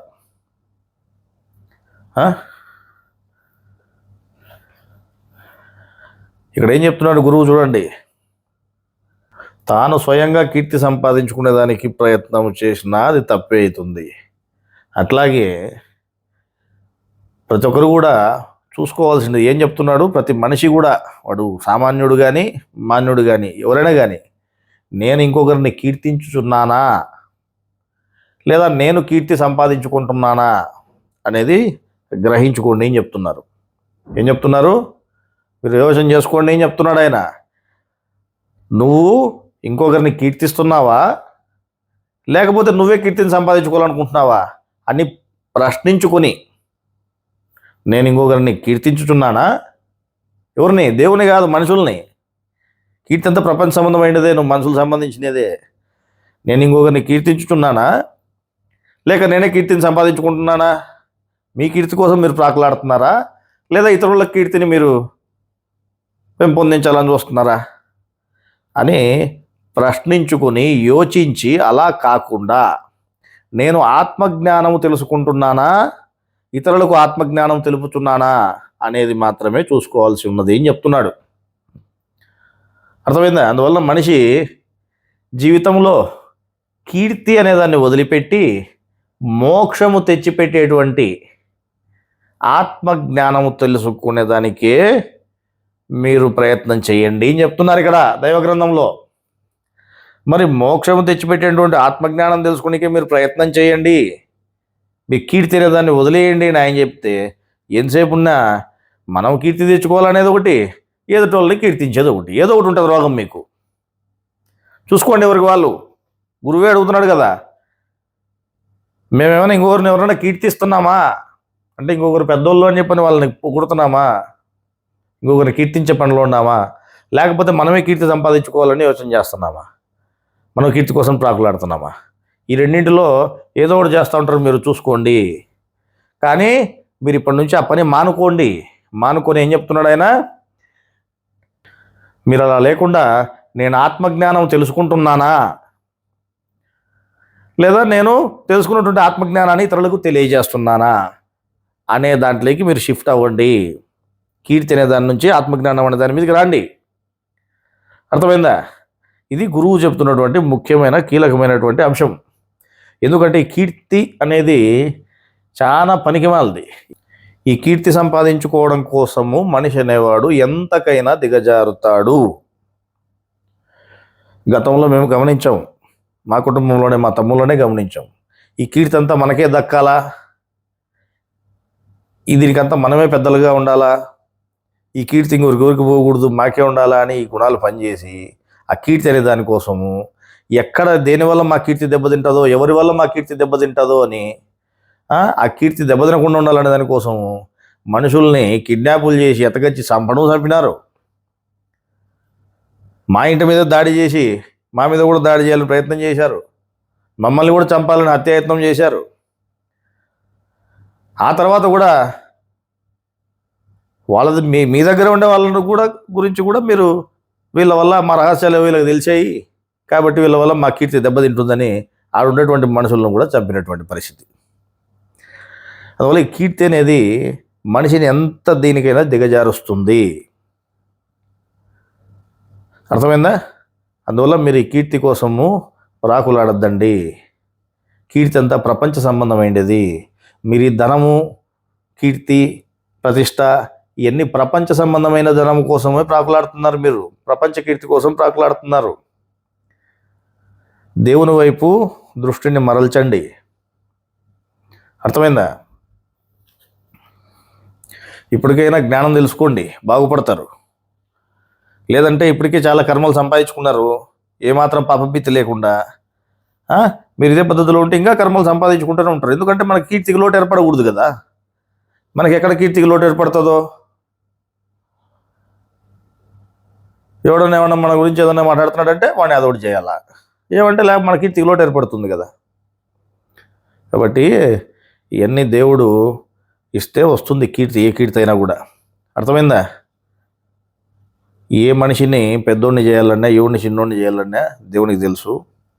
ఒక మనిషిలో ఒక ప్రత్యేకత కనపరావాలంటే ఆ ప్రత్యేకత ఆ జీవుడిది కాదు. అర్థమైందా? సచిన్ టెండూల్కర్ ఉన్నాడు, ఆయన బ్యాటింగ్లో అంతటి నైపుణ్యము, క్రికెట్లో అంతటి నైపుణ్యం కనపరిచినాడంటే ఆయన వెనుక ఉన్నటువంటి ఆత్మశక్తిదే నైపుణ్యం అంతా, దేవుడిదే నైపుణ్యం అంతా. అర్థమైందా? ఆ జీవుడికి పేరు వచ్చేటట్టుగా చేసినోడు ఆయన. ఆయన పేరు వచ్చేటట్టుగా చేస్తే పేరు వస్తుంది, కానీ మీరు సొంతంగా దాన్ని సంపాదించుకోవాలని చూడడం మీ అవివేకం. అర్థమైందా? అట్లాగే మార్కు, మత్తయి, లూకా, యోహాను అనేటువంటి శిష్యులను కూడా వారి పేరు మీదనే జ్ఞానం బయటకు వచ్చేటట్టుగా గురువు చేశాడు. అంటే వాళ్ళ పేర్లు ఏమైనాయి, చిరస్థాయిగా నిలిచిపోయినాయి కాలపు కూరల్లో. భగవద్గీతలు చెప్పలేదా, కాలపు కూరల్లో నిలిచిపోతాయి కొందరు పేర్లు అని. ఆ విధంగా దేవుడే ఆ ప్రత్యేకతను వాళ్ళు కల్పించాడు. అందువల్ల కీర్తి అనేది దేవుడు కల్పిస్తే రావాలి, కానీ ఎవరికి వాడు సొంతంగా కీర్తిని సంపాదించుకోవాలని ప్రయత్నం చేస్తే దానివల్ల పాపము అనేటువంటి కర్మ తప్ప ఏమి రాదు. అందువల్ల మీరు దేవుని జ్ఞానం వైపు దృష్టి పెట్టండి. గతంలో కొంతమంది మా తమ్ముడితో, మీరు గ్రంథాలు చదివారా, మీరు గ్రంథాలు చదవండి అని అంటే, మాకు అంత టైం ఎక్కడుంది గ్రంథాలు చదివేంత టైము, మేము ఇవన్నీ చూసుకోనికే సరిపోతుంది మాకు ఈ టైం అంతా, మాకు అంత టైం ఎక్కడ ఉందని మాట్లాడినారని చెప్పని తెలిసింది. మరి మీ ధ్యాస అంతా ప్రపంచ ధ్యాసే ఉంటే మీకు దేవుని జ్ఞానం ఎక్కడ కనపడుతుంది? మీరు కీర్తి కోసమే ప్రాకులాడుతున్నారయ్యా, అది వదిలేయండి. మీరు దేవుడు జ్ఞానం వైపు దృష్టి పెట్టండి. గ్రంథం చదివితే దేవుని జ్ఞానం అర్థం చేసుకుంటే దేవుడు దారి ఏం చూపిస్తున్నాడు, ఎటువైపు ప్రయాణం చేయమంటున్నాడు అనేది తెలుస్తుంది. అది వదిలేసి నేను ఇంతటోడిని, నేను అంతటోడిని, నేను కూర్చో అంటే సమాజం మొత్తం కూర్చుంటుంది, నేను లేయి అంటే లేస్తుంది, నువ్వేం పెద్ద హిట్లర్వే. ఎవడైనా జీవుడే అనేది మర్చిపోయి అహం అనేది నేను ఇంతటోడిని అంతటోడిని అని చెప్తా ఉంటే దాంతోపాటు పరిగెడుతున్నారు. సరే, మేము చెప్పేది ఎందుకు, మీలాంటి వాళ్ళ గురించి ఇంకో గ్రంథంలో కూడా ఏం చెప్పారో చూడండి. ఇటువంటి వాళ్ళ గురించి వీళ్ళ ధ్యాస అంతా కూడా ప్రపంచ ధనము మీదనే ఉంటుందంట. దేవుడు దైవం అన్న మాట ఎవరైనా చెప్పినా దేవుని జ్ఞానం తెలుసుకోండి దాకా వాళ్ళు ఎవరో చెప్పినట్టు మాకు అంతటా వేడు ఉందంటే ఇలా అట్లాగా దేవుడు దైవం అనేటువంటి మాట చెప్పినా కూడా దాన్ని ఇష్టపడరంట. కొందరు డబ్బు కొరకే పుట్టినాము, డబ్బు కొరకే బతుకుతాము అన్నట్టు వ్యవహరిస్తూ ఉంటారంట. ఆ ధనము కోసము లేదా కీర్తి కోసము ఎంతటి అవినీతి పనైనా చేస్తారంట. అటువంటి కీర్తి కోసము, ఆ ధనము కోసము దేవునికి లేదా దేవుని మార్గంలో ఉన్న మనుషులకు కూడా హాని కలిగించేటువంటి పనులు కూడా చేస్తారంట. పాపభీతి అనేది ఏమాత్రం ఏ కోశాన ఇటువంటి వాళ్ళకి లేకుండా ఉంది అని చెప్తున్నారు. తన సంసారము బాగుంటే చాలు, మిగతా వాళ్ళంతా ఏమైపోయినా పర్వాలేదన్నట్టు ప్రవర్తిస్తారంట. తన కొద్దిపాటి సుఖం కోసం, అంటే వీళ్ళు సుఖపడడానికి ఇతరులను హత్య చేయడానికి కూడా వెనుకాడరంట. రే వినండిరా, మీ గురించే రాసి పెట్టినట్టు పెట్టినాడు ఆయన, మీలాంటి వాళ్ళ గురించే చెప్పింది ఇదంతా. మీరు చేసిన పనులు ఇట్లాంటివి అన్నీ. మీ సుఖం కోసము ఇతరులని హత్య చేసేదానికి కూడా వెనకాడరంట. ఇతరుల జీవితములు నాశనమైనా పర్వాలేదు, నేను క్షేమంగా ఉన్నానా లేదా అనే దీంట్లోనే ఉంటారంట. కనీసం ఇటువంటి వాళ్ళకి ప్రపంచ జ్ఞానంలో కూడా నీతి నిజాయితీ ఏమాత్రం ఉండదు. అర్థమైంది? అట్టి వాళ్ళకి దేవుని జ్ఞాన విషయాలు ఏడపట్టుబడతాయి. ఏడ చదువుతారు గ్రంథాలు ఇంకా మీరు? ఎవరైనా దేవుని జ్ఞానం చెప్పినా ఆ మాటలు చెవులో దూరం అంట. వారికి కన్నులు ఉన్న వారికి దేవుని జ్ఞానము కానీ దైవ గ్రంథములు కానీ ఏమాత్రము ఎక్కవు. ఒకవేళ బలవంతంగా ఇగో మేము ఏం చెప్పినట్టు రాసినారు రైట్ ఉంది చూడండి, దేవుడు ఇట్లా చెప్తున్నాడు, పాపబీచ్ అనేది పెట్టుకోండి, మంచి చెడు అనేది నేర్చుకోండి, దేవుని జ్ఞానం వైపు ప్రయాణం చేయండి, కీర్తి వైపు ప్రయాణం చేయొద్దండి అని చెప్పి మాలాంటి వాళ్ళు ఒకవేళ ఈ విధంగా బలవంతంగా చూపించినా, బలవంతంగా వినిపించినా వారి బుద్ధి విన్న మాటలను చూచిన దృశ్యమును గ్రహించుకునే స్థితిలో కూడా ఉండదంట. అందువల్ల ఇటువంటి వాళ్ళు పశువుల కంటే హీనముగా బతుకుచున్నారని తెలియచున్నది అని చెప్పని ఇదే విషయాన్నే 7:179 ఆయత్తులో చెప్పినారంట ఖురాన్ గ్రంథంలో. పశువుల కంటే దిగజారిన వారిని ఎందరినో ఈ భూమి మీద చూడొచ్చు ఇట్లాంటి వాళ్ళని ఏం చెప్తున్నారు. అర్థమైందా? ఈరోజు మీరు చేసినటువంటి పనులు, మీరు నడుచుకుంటున్నటువంటి విధానం కూడా ఇదే విధంగా ఉంది. మీ కీర్తి ప్రతిష్టల కోసము, మీ తప్పులు కప్పిపుచ్చుకోవడం కోసము ఎదుటి వాళ్ళ జీవితాలు నాశనమైన పర్వాలేదని ఎదుటి వాళ్ళని హత్యలు చేసినటువంటి చరిత్ర మీది. ఈరోజు మేము ఎన్ని చేసినా మేము ఎవరికి దొరకములే అని మీరు అనుకోవచ్చు, మేము ఎన్ని చేసినా చెల్లుతాయని అనుకోవచ్చు. కానీ ఆల్రెడీ నీ కర్మ చిట్ట గ్రంథం, కర్మగ్రంథంలో రాయబడి ఉంది. అర్థమైందా? మీ పాపం అనేది ఆల్రెడీ ఎక్కింది, దాన్ని తప్పనిసరిగా అనుభవించి తీరాల్సిందే. అర్థమైందా? మరి ఇప్పటి నుంచైనా దేవుని వైపు దృష్టి పెట్టి జ్ఞానం తెలుసుకునే ప్రయత్నం చేయండి. ఇప్పటి నుంచైనా కర్మ కొంత తగ్గించుకునేదానికి ప్రయత్నం చేయండి. ఈ విధంగా అజ్ఞానంగా నడుచుకుని పాపాలు చేసుకున్నటువంటి వాళ్ళకి దేవుడు ఒక అవకాశం ఇస్తాను అని కూడా చెప్తున్నాడు. అది కూడా ఒకసారి విని గ్రహించుకునే ప్రయత్నం చేయండి. ఇక్కడ ఏముంటుంది? 8:38 వాక్యంలో, ఓ ప్రవక్త, ఈ అవిశ్వాసులకు చెప్పు, వారు గనుక మానుకుంటే గతములో వారి వలన జరిగిన పాపాలన్నీ క్షమించబడతాయి. ఒకవేళ వారు మళ్ళీ అదే వైఖరిని అవలంబిస్తే గత జాతులపై విధింపబడిన ఉత్తర్వుల ఉపమానం ఉండనే ఉంది అని వాక్యం చెప్తున్నారు. దానికి వివరము, ఈ విధముగా పాపములు చేసేటువంటి మనుషులు జ్ఞానులుగా మారిపోయి, అంటే ఇప్పటి నుంచైనా మీరు గ్రంథాల మీద ధ్యాస పెట్టి గ్రంథములలోని జ్ఞానాన్ని తెలుసుకొని జ్ఞానులుగా మారితే, జ్ఞాన మార్గమును అవలంబించితే గతములో వారు చేసుకునే పాపాలన్నీ వారు తెలిసిన జ్ఞానాన్ని బట్టి, వారు ఆచరించుచున్న జ్ఞానమును బట్టి క్షమించబడుతూ ఉంటాయి అని చెప్పారు. అట్లా కాకుండా వారు జ్ఞానమును తెలిసిన తర్వాత కూడా జ్ఞానం ప్రకారం ఆచరించుకోకుండా తమకిష్టం వచ్చినట్లు పూర్వపు పద్ధతుల ప్రకారమే, మీ అలవాటు ప్రకారమే మీరు పాప పనులు చేస్తూ పోతున్నట్లయితే వారి పాపము క్షమించబడదు. అందువల్ల ఈ విధంగా అజ్ఞాన ప్రజలందరికీ విధించిన పాపమునే వారికి కూడా విధించబడుతుంది. ఎవరికి? మీరు జ్ఞానం తెలిసినప్పటికీ, మేము జ్ఞానం అనుకునేప్పటికీ కూడా మీ పద్ధతి మార్చుకోకపోతే అజ్ఞాన ప్రజలకు ఏ విధంగా శిక్ష పడుతుందో మీకు కూడా అదే పాపం అనేది క్షమించబడదు, మీకు కూడా అదే విధంగా శిక్ష విధించబడుతుందని చెప్తున్నారు. అర్థమైందా? అజ్ఞానులను దయదల్చి దేవుడు జ్ఞాన మార్గమును అరుదుగా చూపుతాడంట. అట్లా అరుదైన జ్ఞానము దొరికినప్పుడు వారు జ్ఞానులుగా మారిపోయి సక్రమంగా ఉంటే గతంలో వాళ్ళు చేసుకున్న పాపాలు కూడా క్షమించబడి లేకుండా పోతాయి. మీరు ఎన్నో పాపాలు చేసుకున్నారు, ఆ విషయం మీకు కూడా తెలుసు. అర్థమైందా? మీరు బయటికి చెప్పొచ్చు, మా మీద ఆరోపణలు చేస్తున్నారు, ఇంకోటి చేస్తున్నారు, అవి చేస్తున్నారు, ఇది చేస్తున్నారు అని ఎన్ని మాట్లాడినా మీకు తెలుసు మీరు ఏం పాపాలు చేసుకున్నారో, మీరు ఎటువంటి పనులు చేసినారో మీకు తెలుసు. అందువల్ల దేవుడు ఒక అవకాశం ఇస్తున్నాను అని చెప్తున్నాడు. ఇప్పటికైనా మీరు జ్ఞానులుగా మారండి, జ్ఞానం తెలుసుకొని జ్ఞానం ప్రకారం ఆచరణ చేయండి. అర్థమైందా? గతంలో చేసుకున్న పాపాలన్నీ కూడా క్షమించబడి లేకుండా పోతాయి అని చెప్తున్నాడు. అరుదైన ఆ అవకాశాన్ని జార విడుచుకున్న వారికి ఎప్పటికీ జ్ఞానం దొరకదు అని చెప్తున్నాడు. అరుదైనటువంటి ఇటువంటి అవకాశాన్ని మీరు జార విడుచుకుంటే ఎన్ని జన్మలైనా మీరు అడుక్కుపోతా ఉండాల్సిందే. మళ్ళీ మీకు ఈ అవకాశం దొరకదు, ఈ జన్మలో దొరికిన అవకాశం.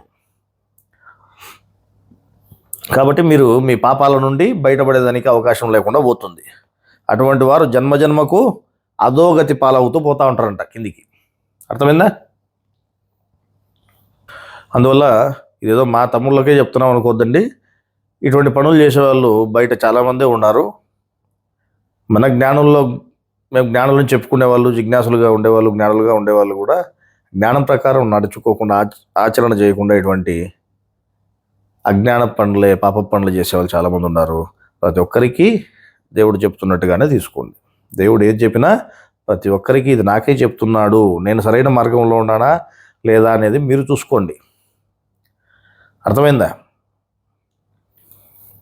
అందువల్ల ఇప్పటి నుంచైనా ప్రతి ఒక్కరూ మంచి మార్గంలో ప్రయాణం చేసి మీ పాపాలని, అంటే మీ కర్మను లేకుండా చేసుకొని ముక్తి పొందాలనే మేము కూడా కోరుకుంటున్నాం. మరి ఈ విధంగా గతంలో కూడా మనము చెప్పుకోవడం జరిగింది. గత మీటింగ్లో కూడా స్వామివారు చెప్పినటువంటి మీటింగులన్నింటినీ కూడా వీళ్ళే చెప్పినట్టుగా 184వ మీటింగు, 185వ మీటింగు అని వేసుకునేటువంటి ప్రబుద్ధులు తయారైనారు. మా తమ్ముళ్ళే కావచ్చు. కానీ దేనికోసం ప్రాకులాడుతున్నారు? కీర్తి కోసం. కీర్తి అనేది ప్రపంచ సంబంధమైనది అని గురువు చెప్తే దేవుని మీద ధ్యాస లేకోకుండా కీర్తి కోసం ప్రాకులాడుకుంటా 184వ మీటింగు, 185వ మీటింగు చెప్పినట్టు ఒకటో రెండో అవి కూడా గురువు ఒకటి చెప్తే దానికి రివర్స్లో చెప్పినారు. ధర్మ వ్యతిరేకమైన బోధలు. మళ్ళీ పేరు కోసం ప్రాకులాట, కీర్తి కోసం ప్రాకులాట. ఈ కీర్తి కోసం ప్రాకులాడుతూ లాస్ట్కు ఆత్మ అనేటువంటి పేరు కూడా చెప్పుకోకుండా జ్ఞానం చెప్పే పరిస్థితికి పోయినారు. మీరు చెప్పేది ఆత్మజ్ఞానం ఎట్టయితుంది అప్పుడు? ఆత్మ పేరే చెప్పకపోతే మీటింగ్ అంతా కూడా ఆత్మజ్ఞానం ఎక్కడైంది? అది ఏదో చెప్తున్నావు నువ్వు, ఆత్మజ్ఞానానికి సంబంధం ఏముంది దాంట్లో? సరే, మేము చెప్పడం ఎందుకు? గ్రంథంలో ఏం చెప్పారో చూడండి. ఎవరైనా, ఏ స్వామీజీ అయినా, ఎంత పెద్ద బోధకుడైనా, ఎంత పెద్ద గురువు అని పేరు పెట్టుకునేవాడైనా దైవజ్ఞానం చెప్తున్నాను అని చెప్తున్నాడంటే అందులో కృష్ణుడు చెప్పిన జ్ఞానమే ఉన్నప్పటికీ, అతని మాటలలో జీవాత్మను గురించి చెప్తున్నప్పటికీ, అతని మాటల్లో పరమాత్మను గురించి చెప్తున్నప్పటికీ, కానీ మధ్యలోని ఆత్మ మాత్రము ఉండదు. ఆత్మ యొక్క ప్రస్తావనే లేనప్పుడు అక్కడ చెప్పబడినది పరమాత్మ జ్ఞానం అన్న కావచ్చు, లేకపోతే జీవాత్మ జ్ఞానమైనా కావచ్చు. కానీ ఆత్మజ్ఞానము మాత్రము కాదని స్పష్టంగా చెప్తున్నాము అని చెప్తున్నారు గురువు. నువ్వు ఆత్మ యొక్క ప్రస్తావనే లేకపోతే, ఆత్మను గురించి నువ్వు ఏం చెప్పకపోతే, నువ్వు చెప్పేది ఆత్మజ్ఞానం అని ఎవడికి తెలుసు? ఎవడు ఒప్పుకుంటాడు? అసలు అది ఆత్మజ్ఞానం ఎట్లయితుంది? ఈ మధ్య కొందరు తయారైనారు, అసలు ఆత్మతో మాకు పనే లేదు, మాకు పరమాత్మతో పని అనేవాళ్ళు. మీ పరమాత్మతో పని అయితే మీరు పరమాత్మ జ్ఞానం చెప్పుకోండి. ఆత్మజ్ఞానానికి మీరు చెప్పే జ్ఞానానికి సంబంధం లేదు. మీరు చెప్పేది పరమాత్మ జ్ఞానం కావచ్చు, జీవాత్మ జ్ఞానం కావచ్చు, ఏ జ్ఞానం అయినా కావచ్చు, ఆత్మజ్ఞానానికి అది సంబంధం లేదు అని గురువే తేల్చి చెప్తున్నాడు ఈడ. అర్థమైందా? మీరు జీవాత్మను గురించి చెప్పినా లేదా పరమాత్మను గురించి చెప్పినా అది ఆత్మజ్ఞానము కాదు. ఆత్మ యొక్క ప్రస్తావనే లేనప్పుడు అక్కడ చెప్పబడేది ఆత్మజ్ఞానం ఎట్లయితుంది? ఆత్మజ్ఞానం ఏమాత్రము కాదని స్పష్టంగా చెప్పొచ్చు అని చెప్తున్నారు. అర్థమైందా? మరి లాస్ట్కు ఆత్మ అనే విషయాన్ని కూడా లేకోకుండా మీరు జ్ఞానం చెప్తా అంటున్నారు. మరి మీరు ఎంత మటుకు జ్ఞానంలో మీరు చెప్పేది ఎంత మటుకు జ్ఞానమో మళ్ళీ మిమ్మల్ని కీర్తించే వాళ్ళు కొంతమంది భజన చేసేవాళ్ళు. మా ప్రతినిధికి నమస్కారాలు, సాష్టాంగ నమస్కారాలు, కింద పడి దొల్లాడి పెట్టినా నమస్కారాలు, ఎట పెట్టినా ఏం ప్రయోజనంలే. నువ్వు చెప్పేది అసలు ఆత్మజ్ఞానమే కానప్పుడు కాదని గురువు చెప్తా ఉంటే మీరు మరి ఎంత కీర్తించితే మాత్రం ఏం ప్రయోజనం? కీర్తించి పొగిడి మీకు సార్లు కావాలా, పొగిడించుకొని వాళ్ళకి సార్లు కావాలా, అంత తప్పితే ఏం ప్రయోజనం లే. అది విడిచిపెట్టి జ్ఞానం మీద ప్రయత్నం చేయండి, జ్ఞానం తెలుసుకునే ప్రయత్నం చేయండి. అట్లాగే గతంలో కూడా ఓ మీటింగ్ చెప్పినారు.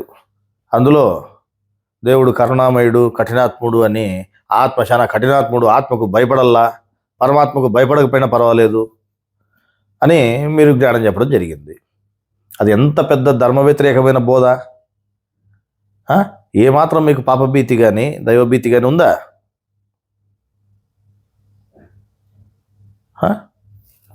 ఏం చెప్తున్నారు ఇక్కడ దైవగ్రంథంలో? గమనించండి, మీరు దైవగ్రంథానికి వ్యతిరేకంగా మీ బోధలు ఉన్నాయి. ఎవరైనా ఏదైనా ఇట్లా మాలాంటి వాళ్ళు చెప్తేనేమో మా కీర్తికి దెబ్బతింటుంది అని మళ్ళీ బాధపడేది. చూడండి ఏం చెప్తున్నారు. దేవుడు ఒకడేనని, ఆ ఒక దేవుడి మీదనే భయము భక్తి చూపువాడు ఏమవుతాడు? పూర్తి శ్రేష్ఠుడు కాడు అని చెప్తున్నారు. దేవుడు ఒకడే అనుకుని ఆ ఒక దేవుని మీదనే భయం భక్తి పెట్టుకునేవాడిని ఏమంటారు? వాడు శ్రేష్ఠి కాదు, అంటే సరైన జ్ఞాని కాదు వాడు అని చెప్తున్నారు. దేవుడు ఒకడే అని, అతనే ఆరాధ్య దైవం అని నమ్మినా ఆ దేవునికి భక్తి మాత్రమే అవసరము. ఏ దేవునికి నువ్వు ఎవరికైతే ఆరాధన చేయాలో ఆత్మనే ఆయనకి ఏమవసరము? భక్తి మాత్రమే అవసరము. ఆయన పట్ల భయం ఉండకూడదు. ఎవరి పట్ల? నువ్వు ఎవరినైతే ఆరాధన చేయాలో ఆయన పట్ల భయము అనేది ఉండకూడదు అని చెప్తున్నారు. ఆత్మ పట్ల భయం అనేది ఉండకూడదు అని చెప్తున్నారు. భక్తి మాత్రమే ఉండాలని చెప్తున్నారు. ఇంకా వినండి, అందువలన ఆయన పట్ల భయం ఉంటే ఏమవుతుంది? అప్పుడు వాడు శ్రేష్ఠుడు కాదని చెప్పొచ్చు, అంటే అసలు జ్ఞానే కాదు అని చెప్పొచ్చు అని చెప్తున్నారు. సృష్టి పూర్వం ఉన్నటువంటి పరమాత్మ, సృష్టి తర్వాత మనుషులను తయారు చేసినటువంటి ఆత్మ అను ఇద్దరినీ తెలిసి మనుషులను సృష్టించినటువంటి ఆత్మ ఎడల భక్తి, బయట ప్రపంచం అంటే ప్రకృతిని సృష్టించినటువంటి పరమాత్మ ఎడల ఏమో భయమును కలిగి ఉన్నవాడు నిజమైన జ్ఞాని అగును. అర్థమైందా? ఎవరి ఎడల భయం ఉండాలి? బయట ప్రకృతిని అంతా సృష్టించినటువంటి మొట్టమొదటి సృష్టికర్త పరమాత్మ ఉన్నాడో ఆ పరమాత్మ మీద భయము, అట్లాగే ఆత్మ మీద భక్తి ఉన్నటువంటి వాడు నిజమైనటువంటి జ్ఞాని అగును అని చెప్తున్నారు. ఆ విధంగా నువ్వు ఆరాధించవలసినటువంటి దేవుడు ఎవరు? ఆత్మ. మరి ఆ విధంగా ఆత్మ అంటే భయం ఉన్న వానికి దేవుని మీద భక్తి ఆరాధన చేయు జ్ఞానం ఉండదు. భయం ఉంటే ఏముంటుందంట? భయం ఉన్నవానికి ఆయన మీద భక్తి కానీ ఆరాధన చేసే జ్ఞానం కానీ ఉండదంట. ఎవరైతే దేవుడు ఉన్నాడో, ఆత్మ అనేటువంటి దేవుడు, నువ్వు ఆరాధన చేయాల్సినటువంటి దేవుడు, ఆయన మీద నీకు భయము అనేది ఉంటే ఏమవుతుందని చెప్తున్నారు? ఆయన మీద భయం ఉన్నవానికి భక్తి ఆరాధన చేయు జ్ఞానం ఉండదు. ఎందుకనగా అతనికి దేవుడు రెండు విధాలుగా ఉన్నాడు. పరమాత్మకు భయపడాలి, ఆత్మకు భక్తిగా ఉండాలి ఆత్మ దగ్గర అనేటువంటి విధానమే తెలియలేదు వాడికి, జ్ఞానమే సరిగా తెలియలేదు అని చెప్తున్నారు. ఆ విధంగా వివరంగా జ్ఞానం తెలుసుకున్నప్పుడు, జీవాత్మ ఆత్మ పరమాత్మను మూడాత్మల జ్ఞానము తెలిసినప్పుడు మనిషికి భయం లేకుండా పోయి సంతోషం కలుగుతుందంట. అటువంటి వానికి పెద్ద దేవుడైన పరమాత్మ మీద కొంత భయము, రెండవ ఆత్మ మీద భక్తి ఉండును. మరి ఈ విధంగా ఇంత క్లియర్గా చెప్తా ఉంటే మరి ఆత్మనే ఆయన్ని నువ్వు ఆరాధించాలి, మరి ఆత్మ అనే దేవుని మీద నీకు కేవలం భక్తి మాత్రమే ఉండాలి, ఆయన పట్ల భయం అనేది ఉండకూడదు అని ఇంత క్లియర్గా చెప్తా ఉంటే లేదు, ఆ విధంగా ఆత్మ ఆయన మీద భయం అనేది ఉంటే వానికి దేవుని మీద భక్తి ఆరాధన చేయు జ్ఞానమే తెలిసి ఉండదంట. భయం ఉంటేగినా ఇవి జ్ఞానమే ఉండదు అని చెప్తున్నారు. మరి మీరు చెప్పినటువంటి బోధ ఏమిటిది? అజ్ఞానం బోధ, ధర్మ వ్యతిరేకమైన బోధ కాదా? పరమాత్మకు భయపడండి, ఆత్మ మీద భక్తిభావం పెట్టుకోండి, ఇష్టభావం పెట్టుకోండి అని ఆయన చెప్తే, మీరు ఆత్మకు భయపడండి అంటే, ఆత్మకు భయపడండి అంటే మీరు ఉన్న జ్ఞానం కూడా లేకుండా పోయింది మీ దగ్గర అని. నువ్వు ఆత్మకు భయపడమని చెప్పినప్పుడు అసలు ముందు నీ దగ్గరే జ్ఞానం లేదు అని అర్థం. ఆత్మకు భయపడమని చెప్తే అసలు భయం ఉన్నటువంటి వాడికి వాని దగ్గర దేవుని మీద భక్తి కానీ ఆరాధన చేసే జ్ఞానము కానీ ఉండదు అని ఇంత క్లియర్గా దైవ గ్రంథంలో చెప్తా ఉంటే, వినేవాళ్ళు కూడా గొర్రెల మాదిరి కనీసం దైవ గ్రంథంలో ఏం చెప్పారు, గురువు ఏం చెప్పాడు, ఈయన గురువు చెప్పిన జ్ఞానం చెప్తున్నాడా, గురువు చెప్పిన దానికి వ్యతిరేకమైన జ్ఞానం చెప్తున్నాడా అనేది లేకుండా, మా ప్రతినిధి కొత్తది చెప్పాడు తప్పట్టు కొడతారు.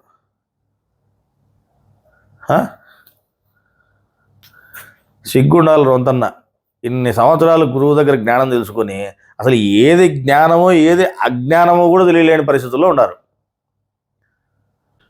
మరి దైవ గ్రంథంలో ఇంత స్పష్టంగా తెలియజేయబడి ఉంటే మరి ఎందుకు వీళ్ళు సత్యాన్ని అసత్యంగా చెప్తున్నారు? సత్యం చెప్పాల్సిన చోట అసత్యాన్ని ఎందుకు చెప్తున్నారు? ధర్మాన్ని బోధ చేయాల్సిన చోట ధర్మ వ్యతిరేకమైన బోధ ఎందుకు చేస్తున్నారు? ఎందుకు మాయ వల్ల పడ్డారు? మరి మీరులో సరైన శ్రద్ధ ఉంటే, సరైన పద్ధతి మీ దగ్గర ఉంటే దేవుడు మీకు సరైన జ్ఞానాన్ని ఎందుకు అందజేయడు? ఆయన ఏం చెప్తున్నాడు గమనించండి గ్రంథంలో. ఎందుకు వీళ్ళు ఈ విధంగా తయారైనారంటే, మరి ఆ విధంగా వాళ్ళకి ఎందుకు జ్ఞానం అర్థం కాలేదు, వాళ్ళ చెవులు కన్నులు ఎందుకు మూసివేయబడ్డాయి, సత్యం అసత్యముగా ఎందుకు అనుకుంటున్నారని ఆలోచిస్తే, చెప్పిన సత్యమును దేవుడు ఇష్టమైన వాళ్ళకి మాత్రమే అర్థమయ్యేటట్టు చేస్తాడంట. దేవుడికి ఇష్టం లేని వారికి ఏమాత్రము సత్యం అర్థం కాదు అని చెప్తున్నాడు ఆయన. మేము చెప్పినా ఇంకోటి చెప్పినా దైవ గ్రంథంలోనే నువ్వు 10 మంది మొత్తుకొని చెప్పినా కూడా దేవునికి ఇష్టం లేదనుకోవాడు, అటువంటి వానికి సత్యం అర్థం కాదంట. దేవునికి ఇష్టం అగుటకు జ్ఞానం మీద శ్రద్ధ ఉండి తనకు దేవుని జ్ఞానము తెలియదని దేవుడు సత్యమును ఏదో రూపంలో ఎవరి నుండైనా తెలుపుతాడని అనుకున్నవాడు దేవునికి ఇష్టడుగా ఉంటాడు. ఏ విధంగా ఉండాలి మన పద్ధతి? ఏం చెప్తున్నాడు ఆయన? దేవునికి ఇష్టంగా ఉండాలంటే మనం ఏ విధంగా ఉండాలి మన భావం అని చెప్తున్నాడు. గమనించండి.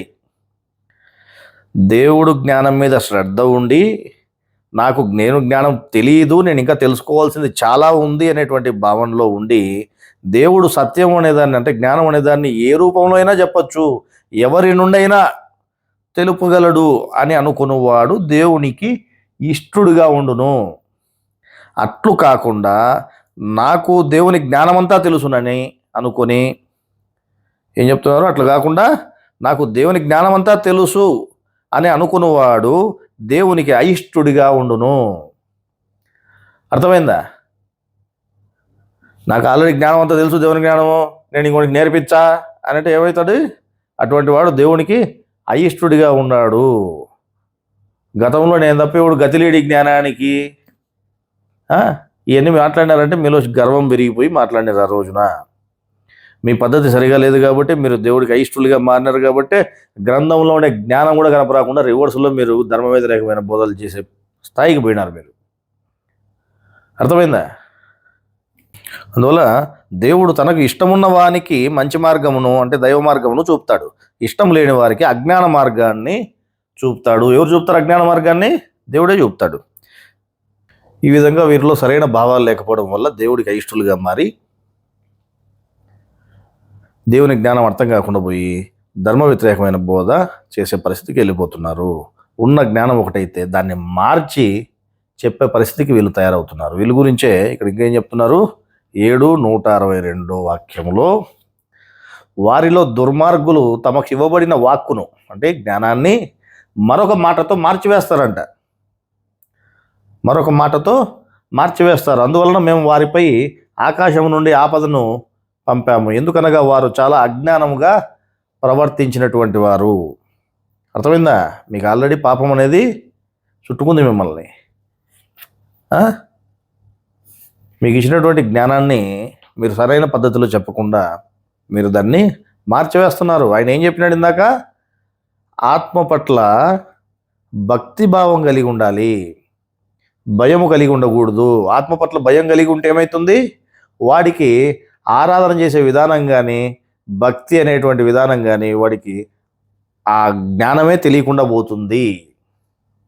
భయం ఉందంటే వాడికి అసలు ఆరాధన జ్ఞానమే తెలియకుండా పోతుంది, వాడు అజ్ఞానిగా ఉంటాడు అని చెప్పి దైవగ్రంథంలో చెబుతా అంటే, మీరు ఉన్న వాళ్ళని కూడా అజ్ఞానులను చేయనీకి మీరు భయపడండి ఆత్మకి అని చెప్పి మీరు బోధ చేయడం జరిగింది. మరి మీరు ఉన్న వాక్కుని మార్చి చెప్పిన వాళ్ళు కాదా, ఇవన్నీ మీకు వర్తించవా? ఇట్లాంటి వాళ్ళు చాలామంది తయారయ్యారు కీర్తి కోసం ప్రాకులాడుకుంటా. అంటే వీళ్ళ గురించేనే కాదు, చాలామంది ఈ మధ్య బోధకులుగా ఉండే వాళ్ళందరూ కూడా కీర్తి అనే దానికోసమే ప్రాకులాడుతున్నారు. కీర్తి అనే దానికోసం సొంతంగా వ్యాసాలు రాస్తున్నారు. కీర్తి అనే దానికోసమే సొంతంగా వీడియోలు చేస్తూ ఉన్నది ఒకటైతే వీళ్ళు చెప్పినట్లే రకరకాల జ్ఞానం చెప్పడం జరుగుతూ ఉంది. ఉదాహరణకు గతంలో కూడా ఒక ఆమె ఎవరో యూట్యూబ్లో పెడతా ఉంటుంది, మామూలుగా భగవద్గీత శ్లోకాలు అవి చదువుతూ పెడతా ఉంటుంది. మరి ఆ మధ్యలో మరి ఆమెకి ఏమైందో తెలియదు కానీ ఈ ప్రార్థన అనే దాని గురించి, ఇది త్రైతారాధన అనే దాని గురించి మనం వీడియో చేసి చెప్పినప్పుడు ఆమె దాన్ని వ్యతిరేకిస్తూ ఏవో ఆమెకు తెలిసిన పద్ధతిలో 3 రోజులు ప్రార్థన చేయమని చెప్పినారు, వస్త్రాలంకరణ చేసుకోమని చెప్పినారు, మనం తెల్లటి వస్త్రాలు ధరించాలి, గురువు చెప్పినాడు అని చెప్పిన వీడియో చేసి పెట్టిండే. ఏం చెప్పినాడు గురువు అంటే మనం పవిత్రంగా ఉండాలంట, కాబట్టి తెల్లని వస్త్రాలు ధరించాలంట. ఇది జ్ఞానం. నువ్వు ధరించే వస్త్రాలు, నువ్వు తినే తిండి, ఇదంతా జ్ఞానం. అసలు ఏది జ్ఞానం ఏది జ్ఞానం కాదనే నాలెడ్జ్ కూడా లేకుండా పోతున్నారు. ఆ గురువు చెప్పింది ఒకటైతే దాన్ని మార్చి చెప్తున్నారు. మరి మార్చి చెప్పే వాళ్ళకి ఏమని చెప్పినాడు ఈడ, మీకు ఆకాశం నుండి ఆపదను కలగజేస్తాము అని చెప్పలేదా? మీరు దేవుని వాక్యాన్ని ఎందుకు మీరు ఉన్నట్టు కాకుండా మార్చి చెప్తున్నారు? మీకు అర్థం కాకపోతే అర్థం కానట్టుండి, తెలియకపోతే తెలియనట్టుండండి. మీ కీర్తి కోసం మీరు ఉన్న జ్ఞానాన్ని మార్చి మీకు అది అర్థం కాక అజ్ఞానాన్ని బయటికి బోధిస్తే ఏమవుతుంది? మీరు చెడిపోయేది కాకుండా ఇంకా 10 మందిని తప్పుదారులకు తీసుకుపోతారు. అందువల్ల మీకు ఎంత పెద్ద కర్మ వచ్చే పని ఉందిడా, ఎంత పెద్ద పాపం వస్తుంది? ఏమాత్రం భయం ఉందా మీకు? ఇక్కడ ఏముంది వాక్యము, మీరు మస్జిద్కి హాజరైన ప్రతిసారి వస్త్రాలంకరణ పట్ల శ్రద్ధ వహించండి, తినండి తాగండి కానీ మితిమీరకండి, మితిమీరిపోయేవారని ఆయన ఇష్టపడడు అని వాక్యం ఉంటుంది. వస్త్రాలంకరణ పట్ల శ్రద్ధ వహించండి అని ఉంది, కానీ దానికి వివరణ ఏమిటిది? మరి ఈ వస్త్రాలంకరణ గురించి చూస్తే, ప్రార్థన చేయడానికి మనం పూనుకున్నప్పుడు లేదా ప్రార్థనా మందిరాలకు పోయినప్పుడు ప్రతిసారి వస్త్రాలంకరణలో శ్రద్ధ కలిగి ఉండాలని చెప్పారు. వస్త్రాలంకరణకు జ్ఞానమునకు స్థూలముగా ఎటువంటి సంబంధము లేదు. నువ్వు బయట వేసుకునే వస్త్రాలంకరణకి జ్ఞానానికి ఎటువంటి సంబంధం లేదు. ఒకే వస్త్రం ఉండి మారు వస్త్రము లేని పేదవాడు వస్త్రాలంకరణము చేసుకోలేడు కదా. అటువంటిప్పుడు వస్త్రాలు సరిగా లేనివాడు జ్ఞానము తెలియలేడని చెప్పలేము కదా. జ్ఞానము తెలియుటకు శ్రద్ధ అవసరం అంట. అర్థమైందా? ఏం చెప్తున్నాడు గ్రంథంలో? జ్ఞానం తెలిసేదానికి శ్రద్ధ అవసరము అని ప్రథమదేవి గ్రంథంలో కూడా చెప్పారు. అందువలన శ్రద్ధ ఉన్నవానికి దుస్తులతో పని లేకుండానే జ్ఞానం లభిస్తుంది. అటువంటప్పుడు ప్రార్థనా మందిరాలకు పోయిన ప్రతిసారి వస్త్రాలంకరణ ఉండాలి, మేము తెల్లని బట్టలు వేసుకొని పోవాలని చెప్పినాడు మా గురువు అంటే, గురువు ఏం చెప్పినాడు, ఎందుకు చెప్పినాడు? అది స్థూలవాక్యమా సూక్ష్మవాక్యమా? దాన్ని ఏ అర్థంతో చెప్పినాడు, ఏ భావంతో చెప్పినాడు గురువు? నీకు అద్దెది కానీ ప్రతిదాన్ని స్థూలంగా లెక్కేసుకుంటే ఎట్లా మీరు? ప్రతిదీ మీరు స్థూలంగా తీసుకుంటే అర్థం కాని విషయం అయిపోతుంది. అందువలన శరీరం లోపల నుండి శరీర అధిపతి అయిన దేవుడు ఏమి తెలియజేస్తాడో ఇప్పుడు చూడండి. ఇక్కడ మసీదుకి పోయినప్పుడు అనే వాక్యంలో ఉండడం వల్ల మసీద్ అంటే ఏమిటని చూస్తే, మనిషి ఎక్కడ దైవ ప్రార్థన చేస్తాడో దాన్ని మసీద్ అనవచ్చు. అందువలన కట్టడములతో కూడుకున్న దానిని మసీద్ అనడానికి వీలు లేదు. నీ ప్రార్థన అంతా ఎక్కడ ఉంటుంది? తలలోపల ఉంటుంది. అర్థమైందా? ప్రార్థన అంటే ఏమిటిది? యోగము. నువ్వు చేసే ప్రార్థన, నువ్వు చేసే ఆరాధన, నువ్వు చేసే త్రైతారాధన ఏదైనా తలలోపల ఉంటుంది, బయటికి ఏమి కనిపించేది కాదు. కాబట్టి మస్జిద్కి పోయిన ప్రతిసారి అంటే నువ్వు ప్రార్థన చేసిన ప్రతిసారి అని అర్థము. ఇక దుస్తుల విషయానికి వస్తే, వస్త్రాలంకరణ మీద శ్రద్ధ వహించని చెప్పారు. అందరికీ వస్త్రములు ఉండవచ్చు కానీ వస్త్రములు అలంకారముగా ఉండవు. దీనిని బట్టి వస్త్రములు వేరు, వాటి అలంకారం వేరే తెలుస్తూ ఉంది. ఇక్కడ వాక్యంలో గల వస్త్రం ఏమిటి, వస్త్రాలంకారం ఏమిటి అని స్థూలంగా కాకుండా సూక్ష్మంగా ఆలోచిస్తే మనిషి శరీరానికి ధరించే వస్త్రాలు బయటికి కనిపించేటివి. మనిషిలోని జీవుడు ధరించే వస్త్రాలు ప్రతి మనిషికి శరీరమే వస్త్రముగా ఉంది. మనిషిలోని జీవుడు ధరించే వస్త్రములు అంటే ఏవి? ప్రతి మనిషికి శరీరమే వస్త్రముగా ఉన్నదని తెలుస్తూ ఉంది. బయట శరీరమునకు గుడ్డను మార్చినట్లు లోపలి జీవునకు మరణములో పాత శరీరమును వదిలి కొత్త శరీరం ధరించుచున్నాడని భగవద్గీతలో కూడా చెప్పబడి ఉంది, మనం తెలుసుకున్నాం. అక్కడ చెప్పినట్లు జీవుని వస్త్రము అతను ధరించిన శరీరము కాగా, జీవుని వస్త్రం అంటే ఏమిటిది? శరీరము. ఆ శరీరములోని మనసు బుద్ధిని బట్టి శరీరమునకు విలువ ఉంటుందంట. విలువ అను అలంకారం ఏర్పడుతుందంట. మనసు బుద్ధి శుద్ధము లేని జీవునికి విలువ లేదు. మనసు బుద్ధి శుద్ధముగా పవిత్రముగా ఉన్నవాని శరీరము జ్ఞాన విలువ అను అలంకారము కలిగి ఉంటుంది. అర్థమైందా? వస్త్రాలంకరణ అంటే ఇంత అర్థం ఉంది దీనికి. ప్రత్యేకించి దైవ ప్రార్థన సమయంలో మనస్సు బుద్ధి పవిత్రముగా శుద్ధముగా ఎంచుకున్న వాని ప్రార్థన ఎంతో జ్ఞాన విలువతో కూడుకుని ఉంటుంది. మనస్సు ఏకాగ్రతగా బుద్ధి ఆలోచన రహితముగా ఉన్నప్పుడు చేసిన ప్రార్థనలో జ్ఞానశక్తి అనేది లభిస్తుంది. అంటే అటువంటి ప్రార్థన ఏమంటారు? దాన్ని యోగము అంటాము. ఆ యోగంలో ఏమవుతుంది? జ్ఞానశక్తి లభిస్తుంది. పవిత్ర మనస్సు పరిశుద్ధ బుద్ధి లేనివాడు ఎన్ని మార్లు ప్రార్థన చేసినా అది వృధా ప్రార్థనే అవుతుంది. అర్థమైందా? ప్రార్థన చేసిన ప్రతిసారి అంటే నువ్వు యోగం చేసే ప్రతిసారి కూడా శరీరంలో మనోబుద్ధులు రెండు పవిత్రముగానే ఉంటే దుస్తులు అలంకారంగా ఉన్నట్టే లెక్కించబడతాయి. అంతేగాని బయటికి తెల్లని వస్త్రాలు ధరించినట్టే కాదు. నువ్వు మాసిపోయిన గుడ్డలు వేసుకునే కూడా లోపల నీ మనసు బుద్ధి పరిశుద్ధంగా ఉంటే నువ్వు వస్త్రాలంకరణ చేసుకున్నట్లు లెక్క. బయటి దుస్తులు కాదు. అందువల్ల జ్ఞాన సముపార్జన కొరకు దైవ గ్రంథంలోని వాక్యాలను చదివి అందులో ఉన్న జ్ఞానాన్ని గ్రహించాలి. జ్ఞానాన్ని గ్రహించకుండా ఇక్కడ ఏ అర్థంతో చెప్పాడు గురువు?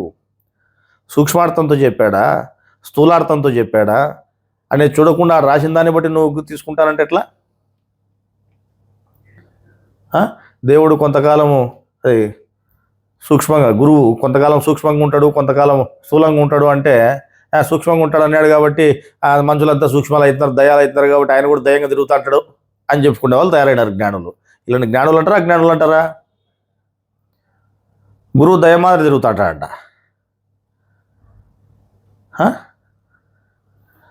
ఆయన అసలు సాగు పుట్టుకలు లేనోడు గురువు అని ఆయన చెప్తే ఆయన సాగు లేదు పుట్టుక లేదు. ఆయనకి ఎట్లా చావు లేదు, ఎట్లా పుట్టుక లేదు, చావు పుట్టుక లేనోడు ఎట్లా అయినాడు ఆయన అనేది కూడా తెలుసుకోకుండా అందరి మాదిరి చనిపోయి ఆయన కూడా సూక్ష్మంగా ఉన్నాడు, దయ్యమా తిరుగుతున్నాడని చెప్పుకుంటారు. సిగ్గుండాలి అంతన్నా. ఏం జ్ఞానం తెలుసుకున్నారా మీరు? నాకు అర్థం కాలేదు. వాళ్ళ గర్వం మాత్రం విపరీతంగా ఉంటుంది. మా అంత జ్ఞానం లేరు, మేము చాలా ముందర ఉన్నాము, అందరూ చాలా వెనకలు ఉన్నారు. ఎవడు వెనకలు ఉన్నాడు, ఎవడు ముందర ఉన్నాడు చూసుకో నువ్వే.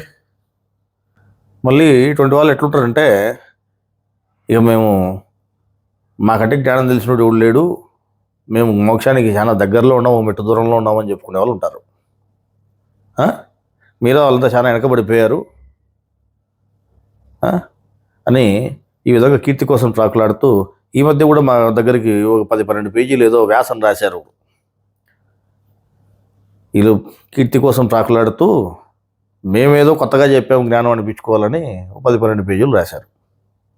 అందులో ఆత్మను గురించి రాస్తూ ఆత్మ అనే ఆయన యోగి, జీవుడు కాదంట యోగి, ఆత్మ అనే ఆయన యోగి అంట. కాబట్టి యోగితో వీళ్ళకి పని లేదంట. మాకు యోగితో పని లేదు, యోగీశ్వరంతో పని, కాబట్టి మాకు ఆత్మతో పని లేదు. నీకు ఆత్మతో పని లేనప్పుడు ఆత్మజ్ఞానంతో నీకేం పని? ఆత్మజ్ఞానంతో నీకేం పని? ఆత్మతోనే నీకు పని లేనప్పుడు ఆత్మజ్ఞానంతో నీకేం పని? ఆ యోగీశ్వరుడు చెప్పిండేదే ఆత్మను గురించి, యోగీశ్వరుడు చెప్పిండేదే ఆత్మజ్ఞానం గురించి. ఈ ఆత్మే యోగీశ్వరుడు, యోగీశ్వరుడే ఆత్మ. అది కూడా తెలియక వీళ్ళు వేరు వాళ్ళు వేరు అనుకుంటా ఈయన యోగి అంట. ఆత్మ అనేవాడు ఒకడు ఉన్నాడని తెలుసుకుంటే, ఆయన ఒకడు ఉన్నాడు అని ఆయన మీద ధ్యాస కలిగి ఉండే జీవుణ్ణి యోగి అన్నారు. యోగము అంటే కలయిక. ఎవరితో కలయిక? ఆత్మ అనేవాడు ఒకడు ఉన్నాడు, ప్రతి కార్యము ఆయనే చేస్తున్నాడు, ఆయన మీద ధ్యాస కలిగి ఉంటే అప్పుడు ఈయన్ని యోగి అన్నారు జీవుణ్ణి. అది విడిచిపెట్టి ఆత్మ యోగి అంట. ఏమంటే మధ్యాత్మ యోగ పురుషుడు ప్రకాశం అవుతాడని చెప్పినారంట. అవును, యోగ పురుషుడు అంటే ఎవడికి తెలీదు. జీవాత్మ పరమాత్మ తప్ప మధ్యలో ఆత్మ ఎవడికి తెలిసినాడని ఇంతకాలము? ఆత్మ తెలియంది యోగం ఎట చేస్తావు నువ్వు? జీవుడు అనేవాడివి, నువ్వు యోగి కావాలంటే, జీవుడు అనేవాడు యోగి కావాలంటే యోగానికి సంబంధించిన పురుషుడు ఎవడో తెలియదు కదా నీకు. పరమాత్మను నువ్వు యోగానికి సరిపోతాడా? ఆయన యోగానికి ఆయన పట్టుకుంటే యోగం అవుతుందంటే అది కుదురుతుందా? ఆయన అసలు ఏ ఆరాధనకి దొరికేవాడు కాడు, ఆయన సమాచారం నీకేం తెలియదు. ఆయన యోగ పురుషుడు ఎట్లయితాడు? కాడు. మరి యోగానికి సంబంధించిన పురుషుడు ఎవరు? ఏ పురుషుడిని పట్టుకుంటే నువ్వు యోగం అవుతా ఉంది? మధ్యాత్మను పట్టుకుంటేనే యోగం అవుతా ఉంది. అందువల్ల మధ్యాత్మ యోగ పురుషుడు అయినాడు. ఆ మధ్యాత్మ యోగ పురుషుడు అనే ఆయన గురించి గురువు వచ్చి చెప్పినాడు. అది విడిచిపెట్టి ఆ మధ్యాత్మ యోగ పురుషుడు అన్నారు కాబట్టి మధ్యాత్మ అంటే యోగి అని అర్థం చేసుకోవాలి మనము. ఆయన నిరంతరం యోగం చేస్తూ ఉంటాడు. ఎవరి భావాలు? నీ భావాలు ఎవడికి కావాలా? గురువు ఏం చెప్పినాడు? గురువు భావం ఏముందో నువ్వు తెలుసుకో. నువ్వు పట్టుకున్న ముందే కుందేలకు 3 కాళ్ళని నీకు అర్థమైనదే జ్ఞానం అనుకుంటే ఎట్లా? నీకుండే రోగం అంత అందరికి గుద్దాలని చూస్తే ఎట్లా?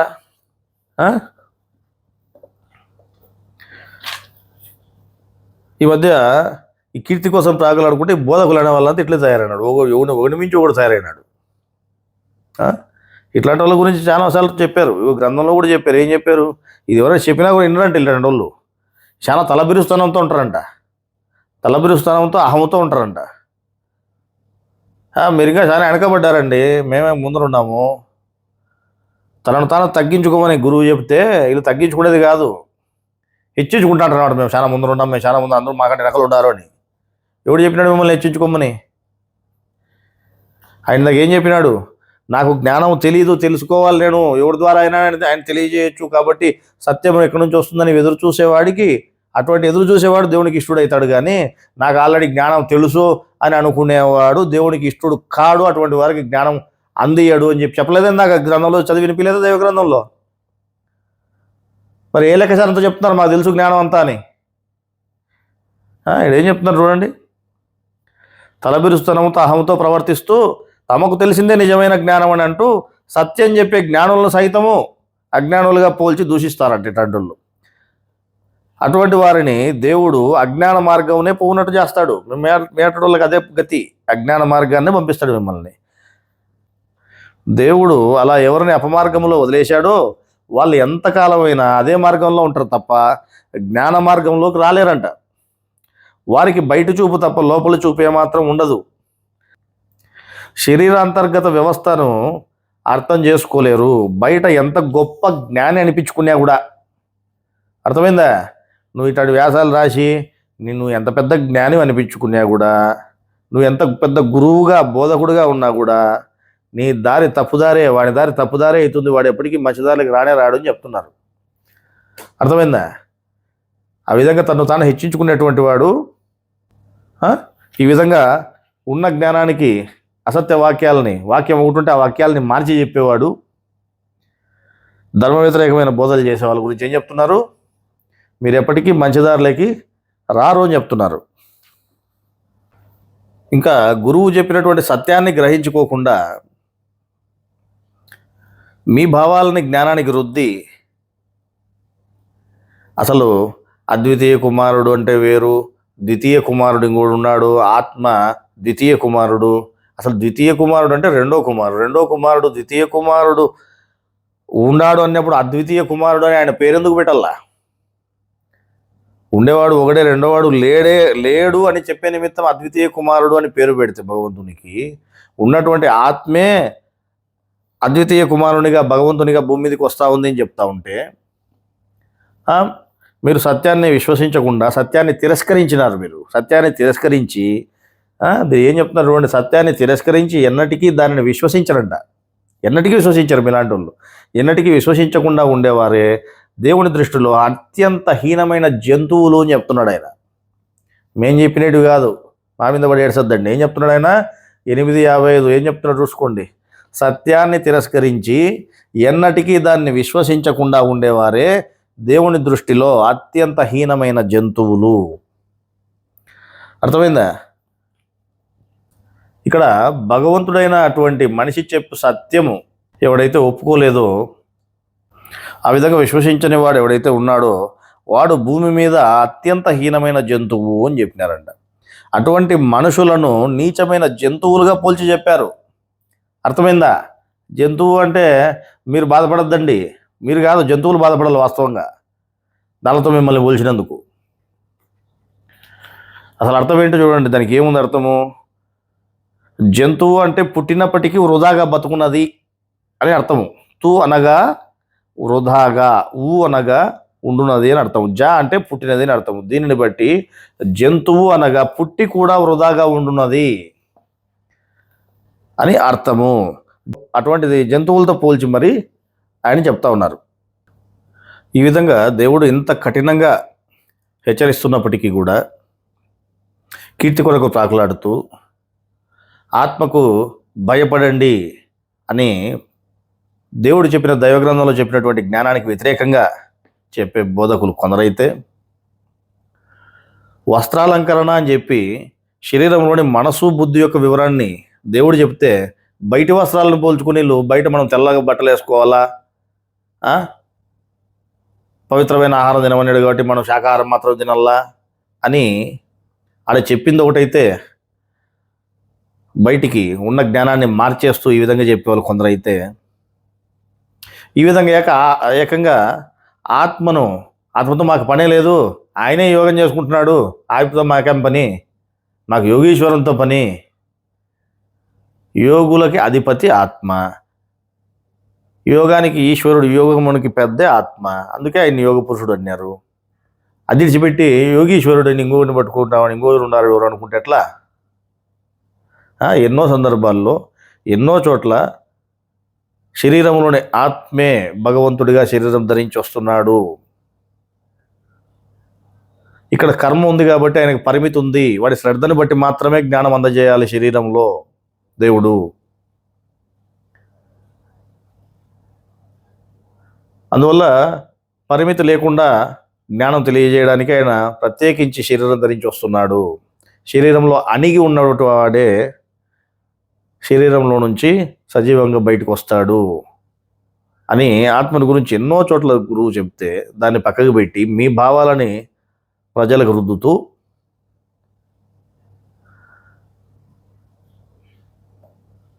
ఈ విధంగా కొందరు బోధకులు అసలు ఆత్మతో పనే లేదు, ఆత్మతో పని మంచి, లేకపోతే ఆత్మ యోగం చేసుకునేవాడు అయిపోయి యోగం చేసుకుంటాడు, ఆయనతో మాకేం పని, మాకు యోగీశ్వరంతో పని అని ఒకడు, వస్త్రాలంకరణ అంటే తెల్ల బట్టలు వేసుకోవాలని చెప్పినాడు ఒకడు, పరమాత్మకు భయపడమని దేవుడు చెప్తే దైవగ్రంథంలో పరమాత్మకు భయపడబోయినా పర్వాలేదు ఆత్మకు భయపడాలా అని ఒకడు. అంటే మీకు దైవగ్రంథంతో పని లేదు, గురువు చెప్పిన జ్ఞానంతో పని లేదు, గురువు చెప్పిన జ్ఞానాన్ని మార్చి చెప్తారు. మీరందరికీ ధర్మ వ్యతిరేకమైన బోధ కాదా, మిమ్మల్ని జంతువులానికి ఇంకేమనల్లా, ఏమనల్లా. అందుకే ఆయన జంతువులతో కూడా పోల్చి చెప్పినాడు లాస్ట్కి. మనిషిని జంతువు అంటే అవమానించినట్టు కాదా అంటే ఎట్ట అవమానించినట్టు, మిమ్మల్ని కాదు జంతువులను అవమానించినట్టు ఇంకా చెప్పాలంటే.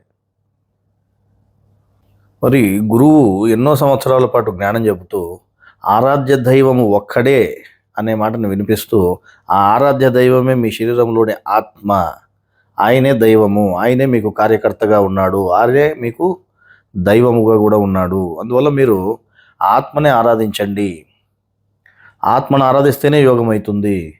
ఇద్దరు ఆరాధ్య దైవాల్ని కల్పించుకోకండి, ఆయన తప్ప వేరొక ఆరాధ్య దైవం ఎవరూ లేరు అని గురువు చెప్తే గురువు మాటని పక్కకి నెట్టేసి, గురువు మాటతో మాకేం పని, మా భావం మాకు ఏదైతే అర్థమైందో మాకు అదే అవసరం అంతే, అది శాస్త్రబద్ధత ఉందా లేదా అదన్నీ అనవసరము అని మీరు చెడిపోయేదే కాకుండా మిమ్మల్ని నమ్ముకునే వాళ్ళని కూడా మీరు చెడబెడుతున్నారు. ఇద్దరు ఆరాధ్య దైవాలను కల్పించుకోవద్దండి అని ఎన్నో చోట్ల చెప్పినా, దైవ గ్రంథాల్లో చెప్పినా కూడా ఏం చెప్తున్నాడు దేవుడు? ఇలా సెలవు ఇచ్చాడు, ఇద్దరు ఆరాధ్య దైవములను కల్పించుకోకండి, ఆరాధ్య దైవం మటుకు ఆయన ఒక్కడే, కావున మీరంతా కేవలం నాకే భయపడండి అని ఎవరు చెప్తున్నారు? పరమాత్మ చెప్తున్నాడు. ఎవరి గురించి చెప్తున్నాడు? మధ్యాత్మని గురించి చెప్తున్నాడు. మధ్యాత్మ ఒకడే, ఆయన ఒకడే మీకు ఆరాధ్య దైవము. కాబట్టి మీరు ఆయన్ని ఆరాధించండి. ఆయన ఒకడే మీకు మార్గము. కానీ నాకు భయపడండి, నేను ఒకటి ఉన్నాను పెద్దోడిని, అది గుర్తుపెట్టుకుని నాకు భయపడండి అని చెప్తున్నాడు. ఇక్కడ ఇంకా చెప్తున్నారు 6:102లో కూడా, ఆయనే మీ దేవుడు, మీ ప్రభువు, ఆయన తప్ప మరొకరెవరు ఆరాధ్యులు కారు, సమస్త వస్తువులను సృష్టించిన వాడు ఆయనే, కాబట్టి ఆయననే మీరు ఆరాధించండి. అన్ని విధముల కార్యసాధకుడు కూడా ఆయనే, అంటే అన్ని విధముల కార్యాలు చేసేవాడు, అన్ని విధాల పనులు చేసేవాడు, మీరనే పని మనిషి కూడా ఆయనే. మరి ఆ పని మనిషినే కదా మీ ప్రభువు అని చెప్పిండేది, ఆ పని మనిషినే కదా మీరు ఆరాధించాలని చెప్పిండేది అని ఎవరు చెప్తున్నారు ఈ విషయాన్ని? మొదటి దేవుడు, పెద్ద దేవుడు పరమాత్మయే స్వయంగా చెప్తున్నాడంట, ఈ మధ్యాత్మి మీ ఆరాధ్య దైవము అని. మరి ఇంత వివరంగా చెప్తా ఉంటే ఇవన్నీ పక్కకు పెట్టేసి ఎవరిని ఆరాధించాలో కూడా మీకు అర్థం కాకుండా, ఆ యోగీశ్వరుడు అంటే పరమాత్మ, మేము పరమాత్మను ఆరాధించాము. మరి ఇందాక మరి భగవంతుడు కొంతకాలం సూక్ష్మంగా ఉంటాడు, కొంతకాలం స్థూలంగా ఉంటాడు, కాబట్టి సూక్ష్మంగా తిరుగుతూ అంటాడు ఆయన చాలా కాలము. మరి సూక్ష్మంగా ఉండేవాడిని ఏడ దొరుకుతాడు నీకు, ఏడ తిరుగులాడు, నువ్వు కనపచ్చినా నీకు ఏడన్నా దయమే తిరుగుతూ అంటాడని చెప్పి మాట్లాడినారు కదా మీరు. మరి దయమే తిరిగేవాడు ఏడ కనపచ్చినాడు మీకు? బుద్ధుండే మాట్లాడినా మేము అసలు కొంతన్నా వినే వాళ్ళు ఉన్నారు కదండి. మీ ఇష్టం వచ్చినట్టు మీ భావాలని చెప్పుకుంటూ పోతే ఎట్లా? దేవుడి భావం ఏం కావాలా, గురువు భావం ఏం కావాలా?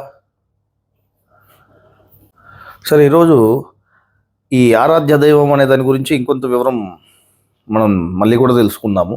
గతంలో చాలా సందర్భాల్లో చెప్పుకోవడం జరిగింది, కానీ మళ్ళీ ఇటువంటి పరిస్థితులు వస్తున్నాయి కాబట్టి మళ్ళీ మనం ఈరోజు కొంత సమాచారాన్ని తెలియజేసుకున్నాము. ఇప్పుడు దేవుడు అంటే దేవుడు ఇద్దరిగా ఉన్నాడు. పరమాత్మ అనేటువంటి ఆయన బయట సృష్టించినటువంటి దేవుడు ఉన్నాడు. అట్లాగే ఈ శరీరాలని జీవరాశులను సృష్టించినటువంటి ఆత్మ అనేటువంటి దేవుడు ఉన్నాడు. ఇప్పుడు ఇక్కడ ఏం చెప్తున్నారు? సృష్టించిన దేవుడు, సృష్టించబడిన దేవుడు, సృష్టించినటువంటి దేవుడు, సృష్టించబడిన దేవుడు ఇద్దరు ఉన్నారంట. ఈ ఇద్దరి దేవుళ్ళలో ఎవరిని ఆరాధించాలో తెలిస్తే, అంతిమ దినమున ఎవరు తీర్పు తీర్చుదురో తెలిస్తే అతనినే విశ్వసించి ఆరాధించవచ్చును. ఎవరిని ఆరాధించాలి? అంతిమ దినములో ఎవడైతే తీర్పు తీరుస్తున్నాడో అతన్నే విశ్వసించి నువ్వు ఆరాధించాలి అని చెప్తున్నాడు.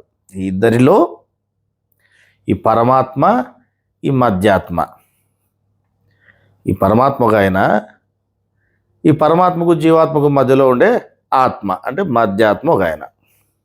మరి వీరిద్దరిలో, పరమాత్మ మధ్యాత్మ ఇద్దరిలో ఎవరిని ఆరాధించాలి అని గమనిస్తే, ఎవరైతే తీర్పు తీరుస్తున్నారో అంతిమ దినమున ఆ తీర్పు తీర్చే వాళ్ళనే ఆరాధించాలంట. ఇంకా ఇక్కడ 5:69 వాక్యంలో కూడా ఏం చెప్పుంటుంది? ముస్లింలైనా, యూదులైనా, సాయిబులైనా, క్రైస్తవులైనా, ఎవరైనా సరే వారు గనక దేవుణ్ణి మరియు అంతిమ దినమును విశ్వసించి సదాచరణ చేసినట్లయితే వారికి ఎలాంటి భయము కానీ చింత కానీ ఉండదు. అర్థమైందా? ఎవరిని? అంతిమ దినమున ఎవరైతే తీర్పు తీరుస్తున్నాడో అటువంటి అంతిమ దినము అనే దాన్ని విశ్వసించి అంతిమ దినమున తీర్పు తీర్చేటువంటి వాడు ఎవరైతే ఉన్నారో ఆయనను సదాచరణ చేస్తే అప్పుడు ఏమవుతుంది? నీకు ముక్తి దొరుకుతుంది, మోక్షం దొరుకుతుంది. కాబట్టి మోక్షం పొందినటువంటి వానికి భయం కానీ చింత కానీ ఉండదు అని చెప్తున్నారు. అర్థమైందా? ఈ వాక్యంలో ఏ మతస్థుడైనా వాడు ఆరాధించవలసిన దేవుడు ఎవరో తెలిసినా, మనిషి చనిపోవు అంతిమ దినమున దేవుడే మళ్ళీ జన్మకు కర్మ అనేటువంటి తీర్పు తీర్చి పంపునని తెలిసి తన దేవుణ్ణి ఆరాధించుచు, ఎవరిని? ఈ అంతిమ దినమున ఎవరైతే తీర్పు తీర్చే దేవుడు ఉన్నాడో, ఈ మధ్యాత్మ ఉన్నాడో ఆయన్ని ఆరాధించుచు సక్రమ మార్గములో ఉంటూ, సక్రమైనటువంటి మార్గంలో నేను ఆరాధిస్తూ ప్రతిదినము దేవుణ్ణి ఆరాధించు అంటే ఎల్లవేళలా ప్రతిదినము దేవుణ్ణి ఆరాధించేటువంటి సదాచరణ చేస్తూ ఉన్నవానికి కర్మలు అంటుకోవు, పాపపుణ్యములు రావు. వాడు రెండవ మారు తీర్పులేకి పోకుండా వాడు ఏమవుతాడు, అని కర్మలని కలిపితే ముక్తికి పొందుతాడు, అంటే మోక్షానికి పోతాడు. అందువలన వానికి అటువంటి వానికి భయం కానీ చింత కానీ ఉండదు అని చెప్పడం జరుగుతోంది. ఇప్పుడు సదాచరణ ఏం చేయమని చెప్పినాడు? సదాచరణ చేయమని చెప్పినాడు. ఈ సదాచరణ ఏమవుతుంది?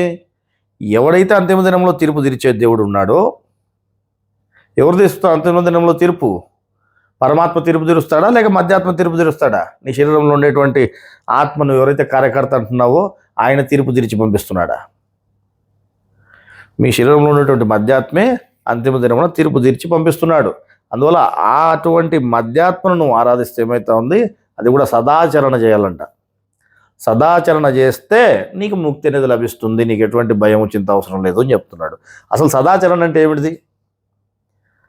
సదాచరణ అంటే యోగము, ఎల్లవేళలా చేసేటువంటి యోగము. ఇక్కడ ఏం చెప్తున్నారు గమనించండి. సదాచరణ అనే దానికి సదా ఆచరించడమును సదాచరణ అంటారంట. సదా అనగా ఎల్లప్పుడూ అని కూడా అర్థం కలదు. ఎల్లప్పుడూ ఆచరణ కలిగి ఉండడమును సదాచరణ అని అనవచ్చును. అంటే ఏమిటిది? యోగము చేసేదాన్ని ఏమంటాము? సదాచరణ అంటాము. అందువల్ల నువ్వు సదాచరణ చేయాలంటే ఫస్ట్ నీకు అంతిమ దినమున తీర్పు తీర్చేవాడు ఎవడో తెలిసి ఉండాలా. ఇక్కడ అంతిమ దినమున తీర్పు తీర్చేవాడు ఎవడు అనేది ముఖ్యమైనటువంటి ప్రశ్న. ఎందుకంటే వాడిని పట్టుకుంటే నీకు అది సదాచరణ అవుతుంది, యోగం అవుతుంది అని చెప్తున్నారు కాబట్టి. ఇప్పుడు అంతిమ దినమునకు అధిపతి ఎవరో తెలియాలి. ఇలా ఆలోచిస్తే ఎవడైతే మనుషుల చేత ఆరాధింపబడుచున్నాడో, ఎవడైతే ఆరాధనకు యోగ్యుడో, ఎవడైతే మానవులకు కావలసిన కార్యములన్నీ చేస్తూ కార్యకర్తగా ఉన్నాడో, ఎవడైతే సృష్టికర్త అయిన దేవుని చేత సృష్టింపబడినాడో, ఎవడైతే సర్వజీవరాశులను సృష్టించేటువంటి పనిని చేస్తున్నాడో, ఎవడైతే 3 దైవ గ్రంథములలోనూ చెప్పబడినాడో అతడే అంతిమ దినమునకు అంతిమ తీర్పుకు అధికారిగా ఉన్నాడంట. అర్థమైందా? ఎవరు అంతిమ తీర్పుకు అధికారిగా ఉన్నాడు? మనుషులకు కావలసిన కార్యములన్నీ చేస్తూ కార్యకర్తగా ఉన్నటువంటి వాడే అంతిమ దినానికి తీర్పు తీర్చే అధికారిగా కూడా ఉన్నాడు. అతనే అందరికీ దేవుడు. ఆ ఒక్క దేవుణ్ణి తెలియచట చేత మనిషికి సంబంధించిన జ్ఞానమంతయు తెలిసి అజ్ఞానం లేకుండా పోతుంది.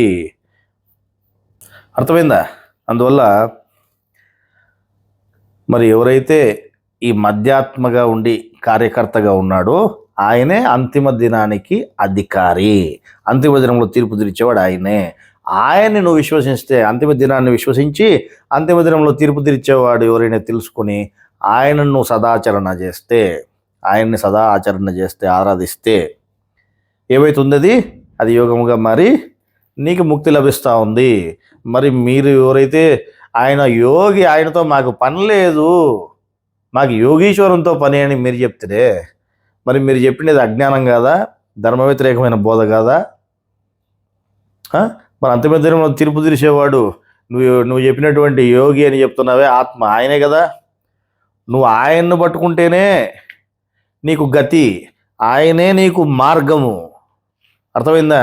మీ బోధకులు ఎవరైతే మేము పక్క చూపులు చూసే బోధకులు ఉన్నారో ఆత్మ విడిచిపెట్టి వాళ్ళందరూ కూడా గుర్తుపెట్టుకోండి. మీకు ఎవరు గతి? మధ్యాత్మే మీకు గతి.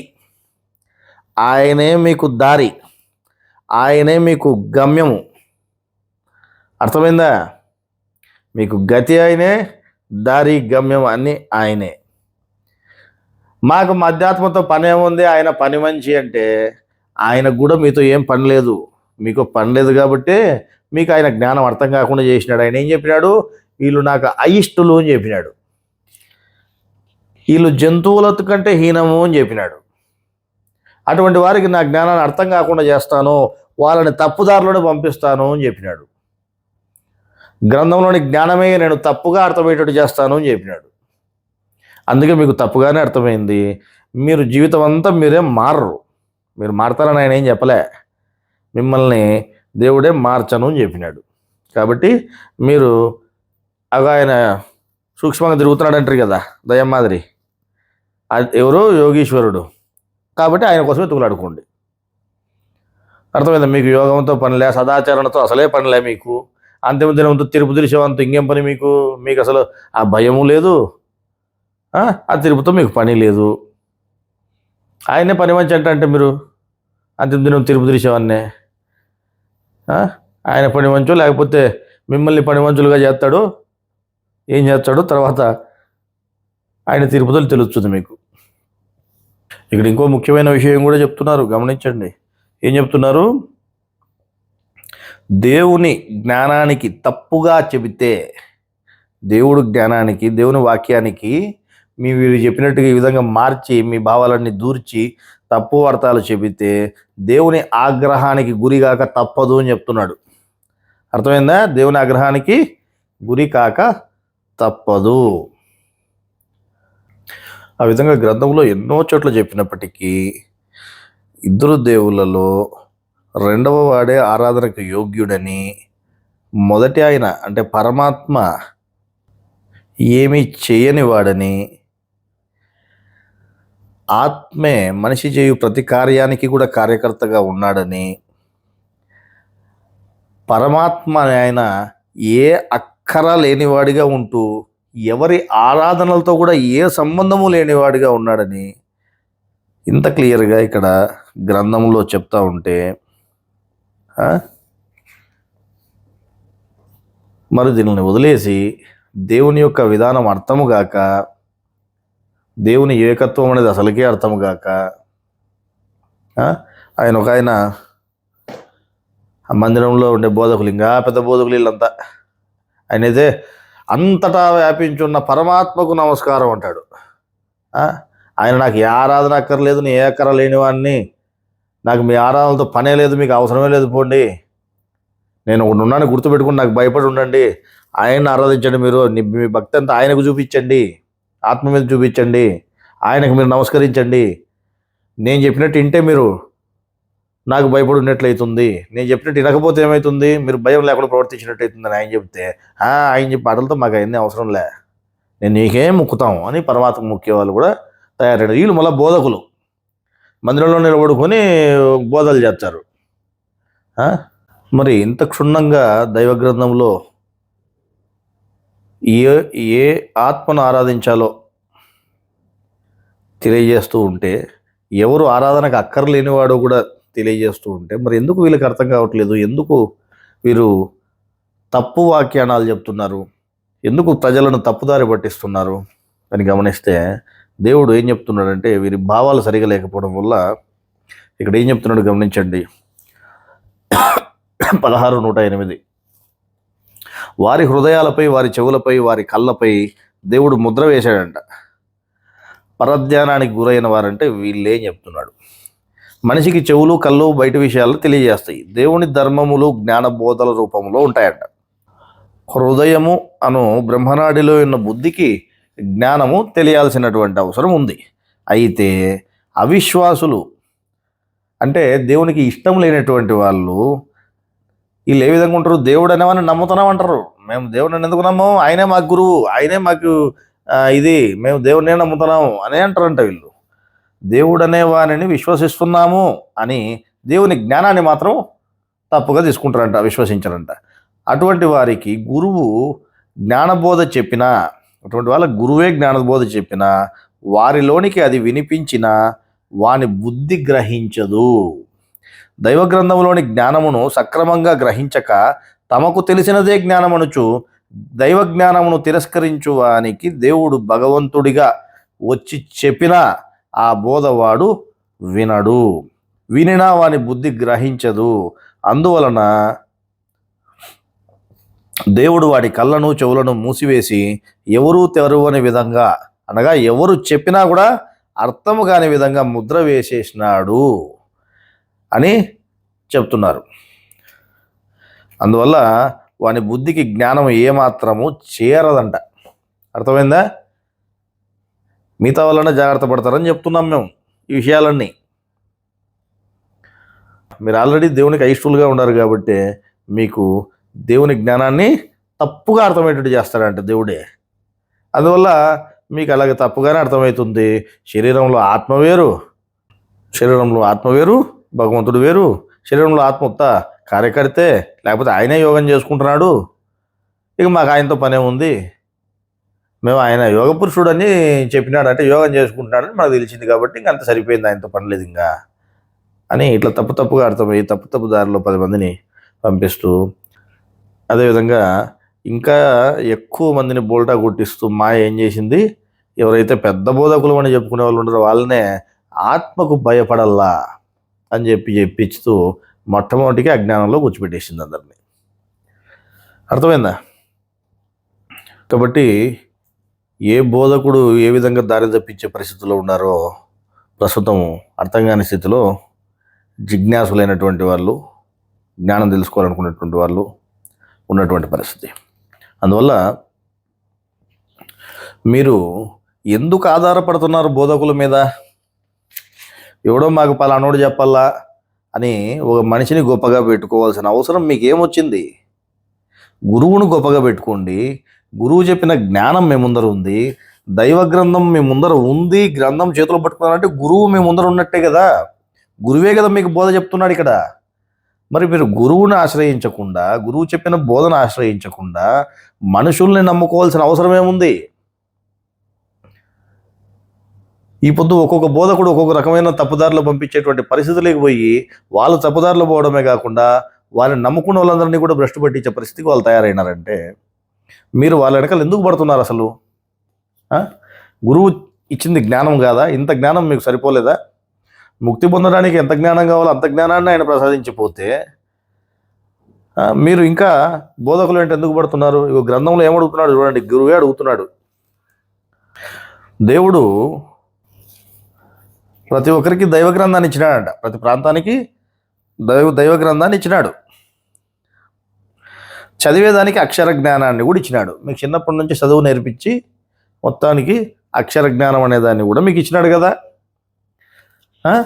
దేవుడు ప్రతి ఒక్కరికి దైవ గ్రంథాన్ని ఇచ్చినాడు, అట్లాగే చదివేదానికి అక్షర జ్ఞానాన్ని కూడా ఇచ్చాడు, యోచించేదానికి బుద్ధిని కూడా ఇచ్చినాడంట. నీకు దైవ గ్రంథమునకు మధ్యలో ఎవరిని లేకుండా చేసుకుని నువ్వు చదివి తెలుసుకోవచ్చును కదా అని అడుగుతున్నాడు గురువు. ఎవరో నాకు చెప్పలేదు, లేకపోతే ఎవడో నాకు తప్పుగా చెప్పినాడు, లేకపోతే ఇంకోటి అని నువ్వు బాధపడేదానికంటే నువ్వెందుకు తెలుసుకోకూడదు? ఎవడో నాకు చెప్పలేదని అనేదానికంటే కూడా నువ్వే ఎందుకు తెలుసుకోకూడదు?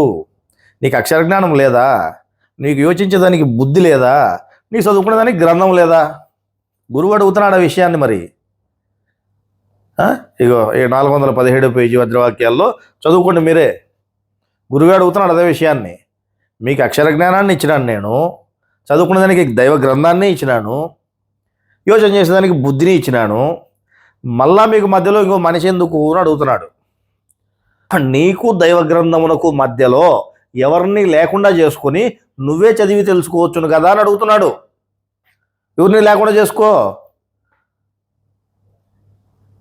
ఈ మధ్యలో ఈ బోధకులతో నీకేం పని? మధ్యలో ఈ జలధర వాడితో నీకేం పని? ఈ యోగానందన వాడితో నీకేం పని? లేకపోతే ఇంకోటితో ఏం పని? ఈ మనుషులతో నీకేం పని? అసలు ఆయన ఏం చెప్తున్నాడు? దైవ గ్రంథానికి నీకు మధ్యలో ఇంకో మనిషిని ఎందుకు తెచ్చుకుంటున్నావు నువ్వు అని దేవుడు అడుగుతా ఉంటే నీకు బుద్ధి లేదా? నీకు యోచన చేసేటువంటి విధానం నీ దగ్గర లేదా? నీకు చదువు రాదా? మరి వేరే మనిషితో పనే ఉంది. నువ్వు ప్రయత్నం చేసి సొంతంగా. నీకు అర్థం కాకపోతే ఇంకోటికైనా అర్థమైందేమో తెలుసుకో, అది కూడా సత్యమా కాదని తెలుసుకో మళ్ళా. అంతేగాని నువ్వు మొదట ఇంకోటి మీద ఎందుకు ఆధారపడుతున్నావు? అందువల్ల ఈ విధంగా మనుషుల మీద ఆధారపడితే ఏమవుతుంది? మనుషుల్ని మళ్ళీ మనం వాళ్ళని కీర్తించేదానికన్నా పోవాలా, లేకపోతే వాళ్ళు కీర్తి కోసం వాళ్ళు పాకులాడే వాళ్ళన్నా నీకు దొరుకుతారు. అసలు లాస్ట్కి ఎట్లా తయారయ్యారంటే, మేము పగులంతా మీతో మాట్లాడుతున్నాము, రాత్రంతా దేవునితో కలుసుకొని ఉన్నాము, అందుకే మాకు నిద్ర కూడా లేదని చెప్పుకునే వాళ్ళు తయారైనారు. రాత్రంతా దేవునితో మాట్లాడుకుంటూ కూర్చున్నారంట, పగులేమో మీతో మాట్లాడుతున్నారంట. అంటే పోయి ఎంత పెద్ద బోధకుడో చెప్ప అనుకోవాలని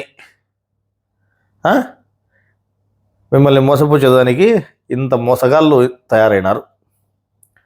అర్థమైందా? ఇట్లాంటి వాళ్ళు బోధకులుగా తయారైనటువంటి వాళ్ళు ఉన్నారు. అందువల్ల ఎవరికి వాళ్ళు జాగ్రత్త పడాల్సిందే.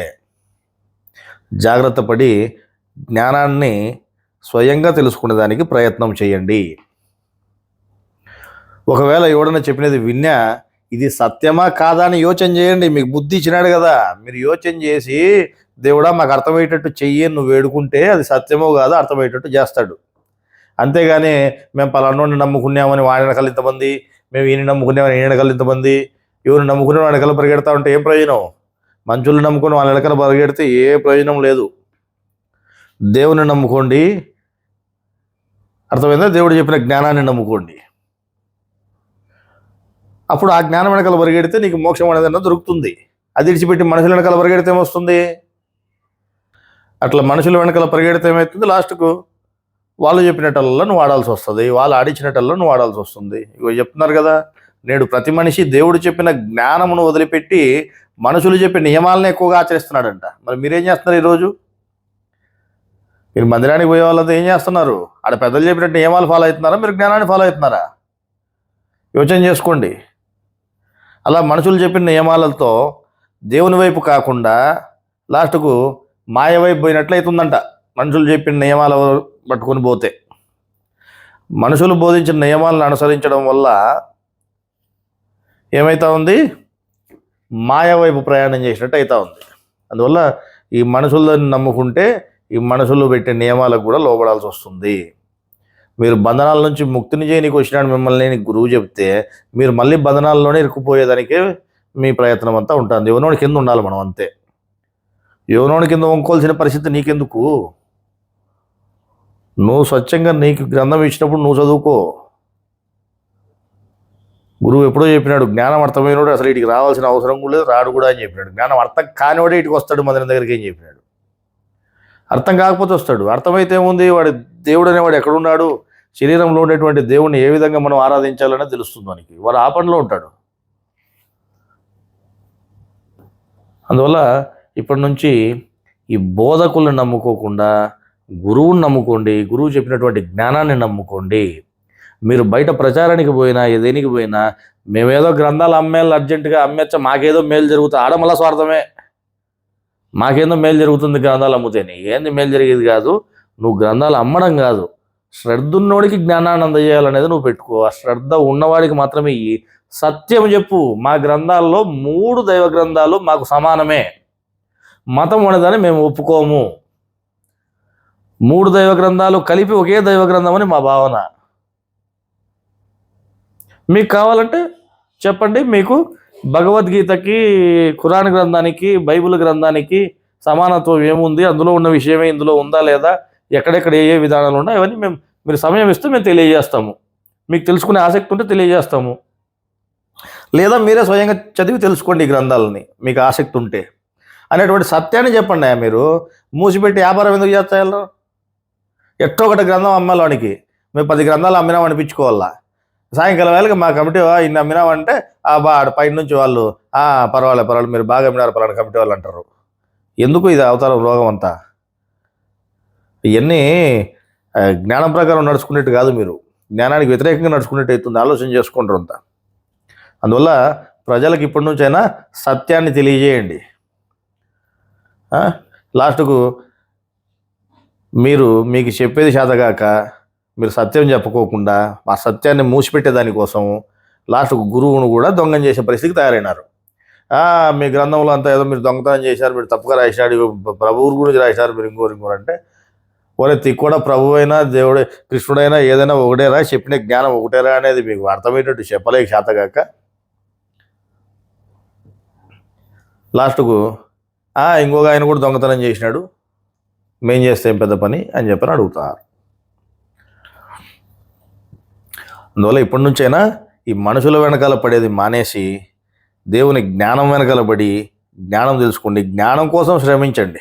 జ్ఞానం తెలుసుకునే నిమిత్తం శ్రమ పడండి, పర్వాలేదు. కానీ మనుషుల కోసం శ్రమించిన, మనుషుల వెనకాల పడినా ఏ ప్రయోజనం లేదు అనేది తెలియజేస్తూ ఈరోజు ఇంతటితో ఈ సమావేశాన్ని చాలిద్దాం. అందరికీ నమస్కారం.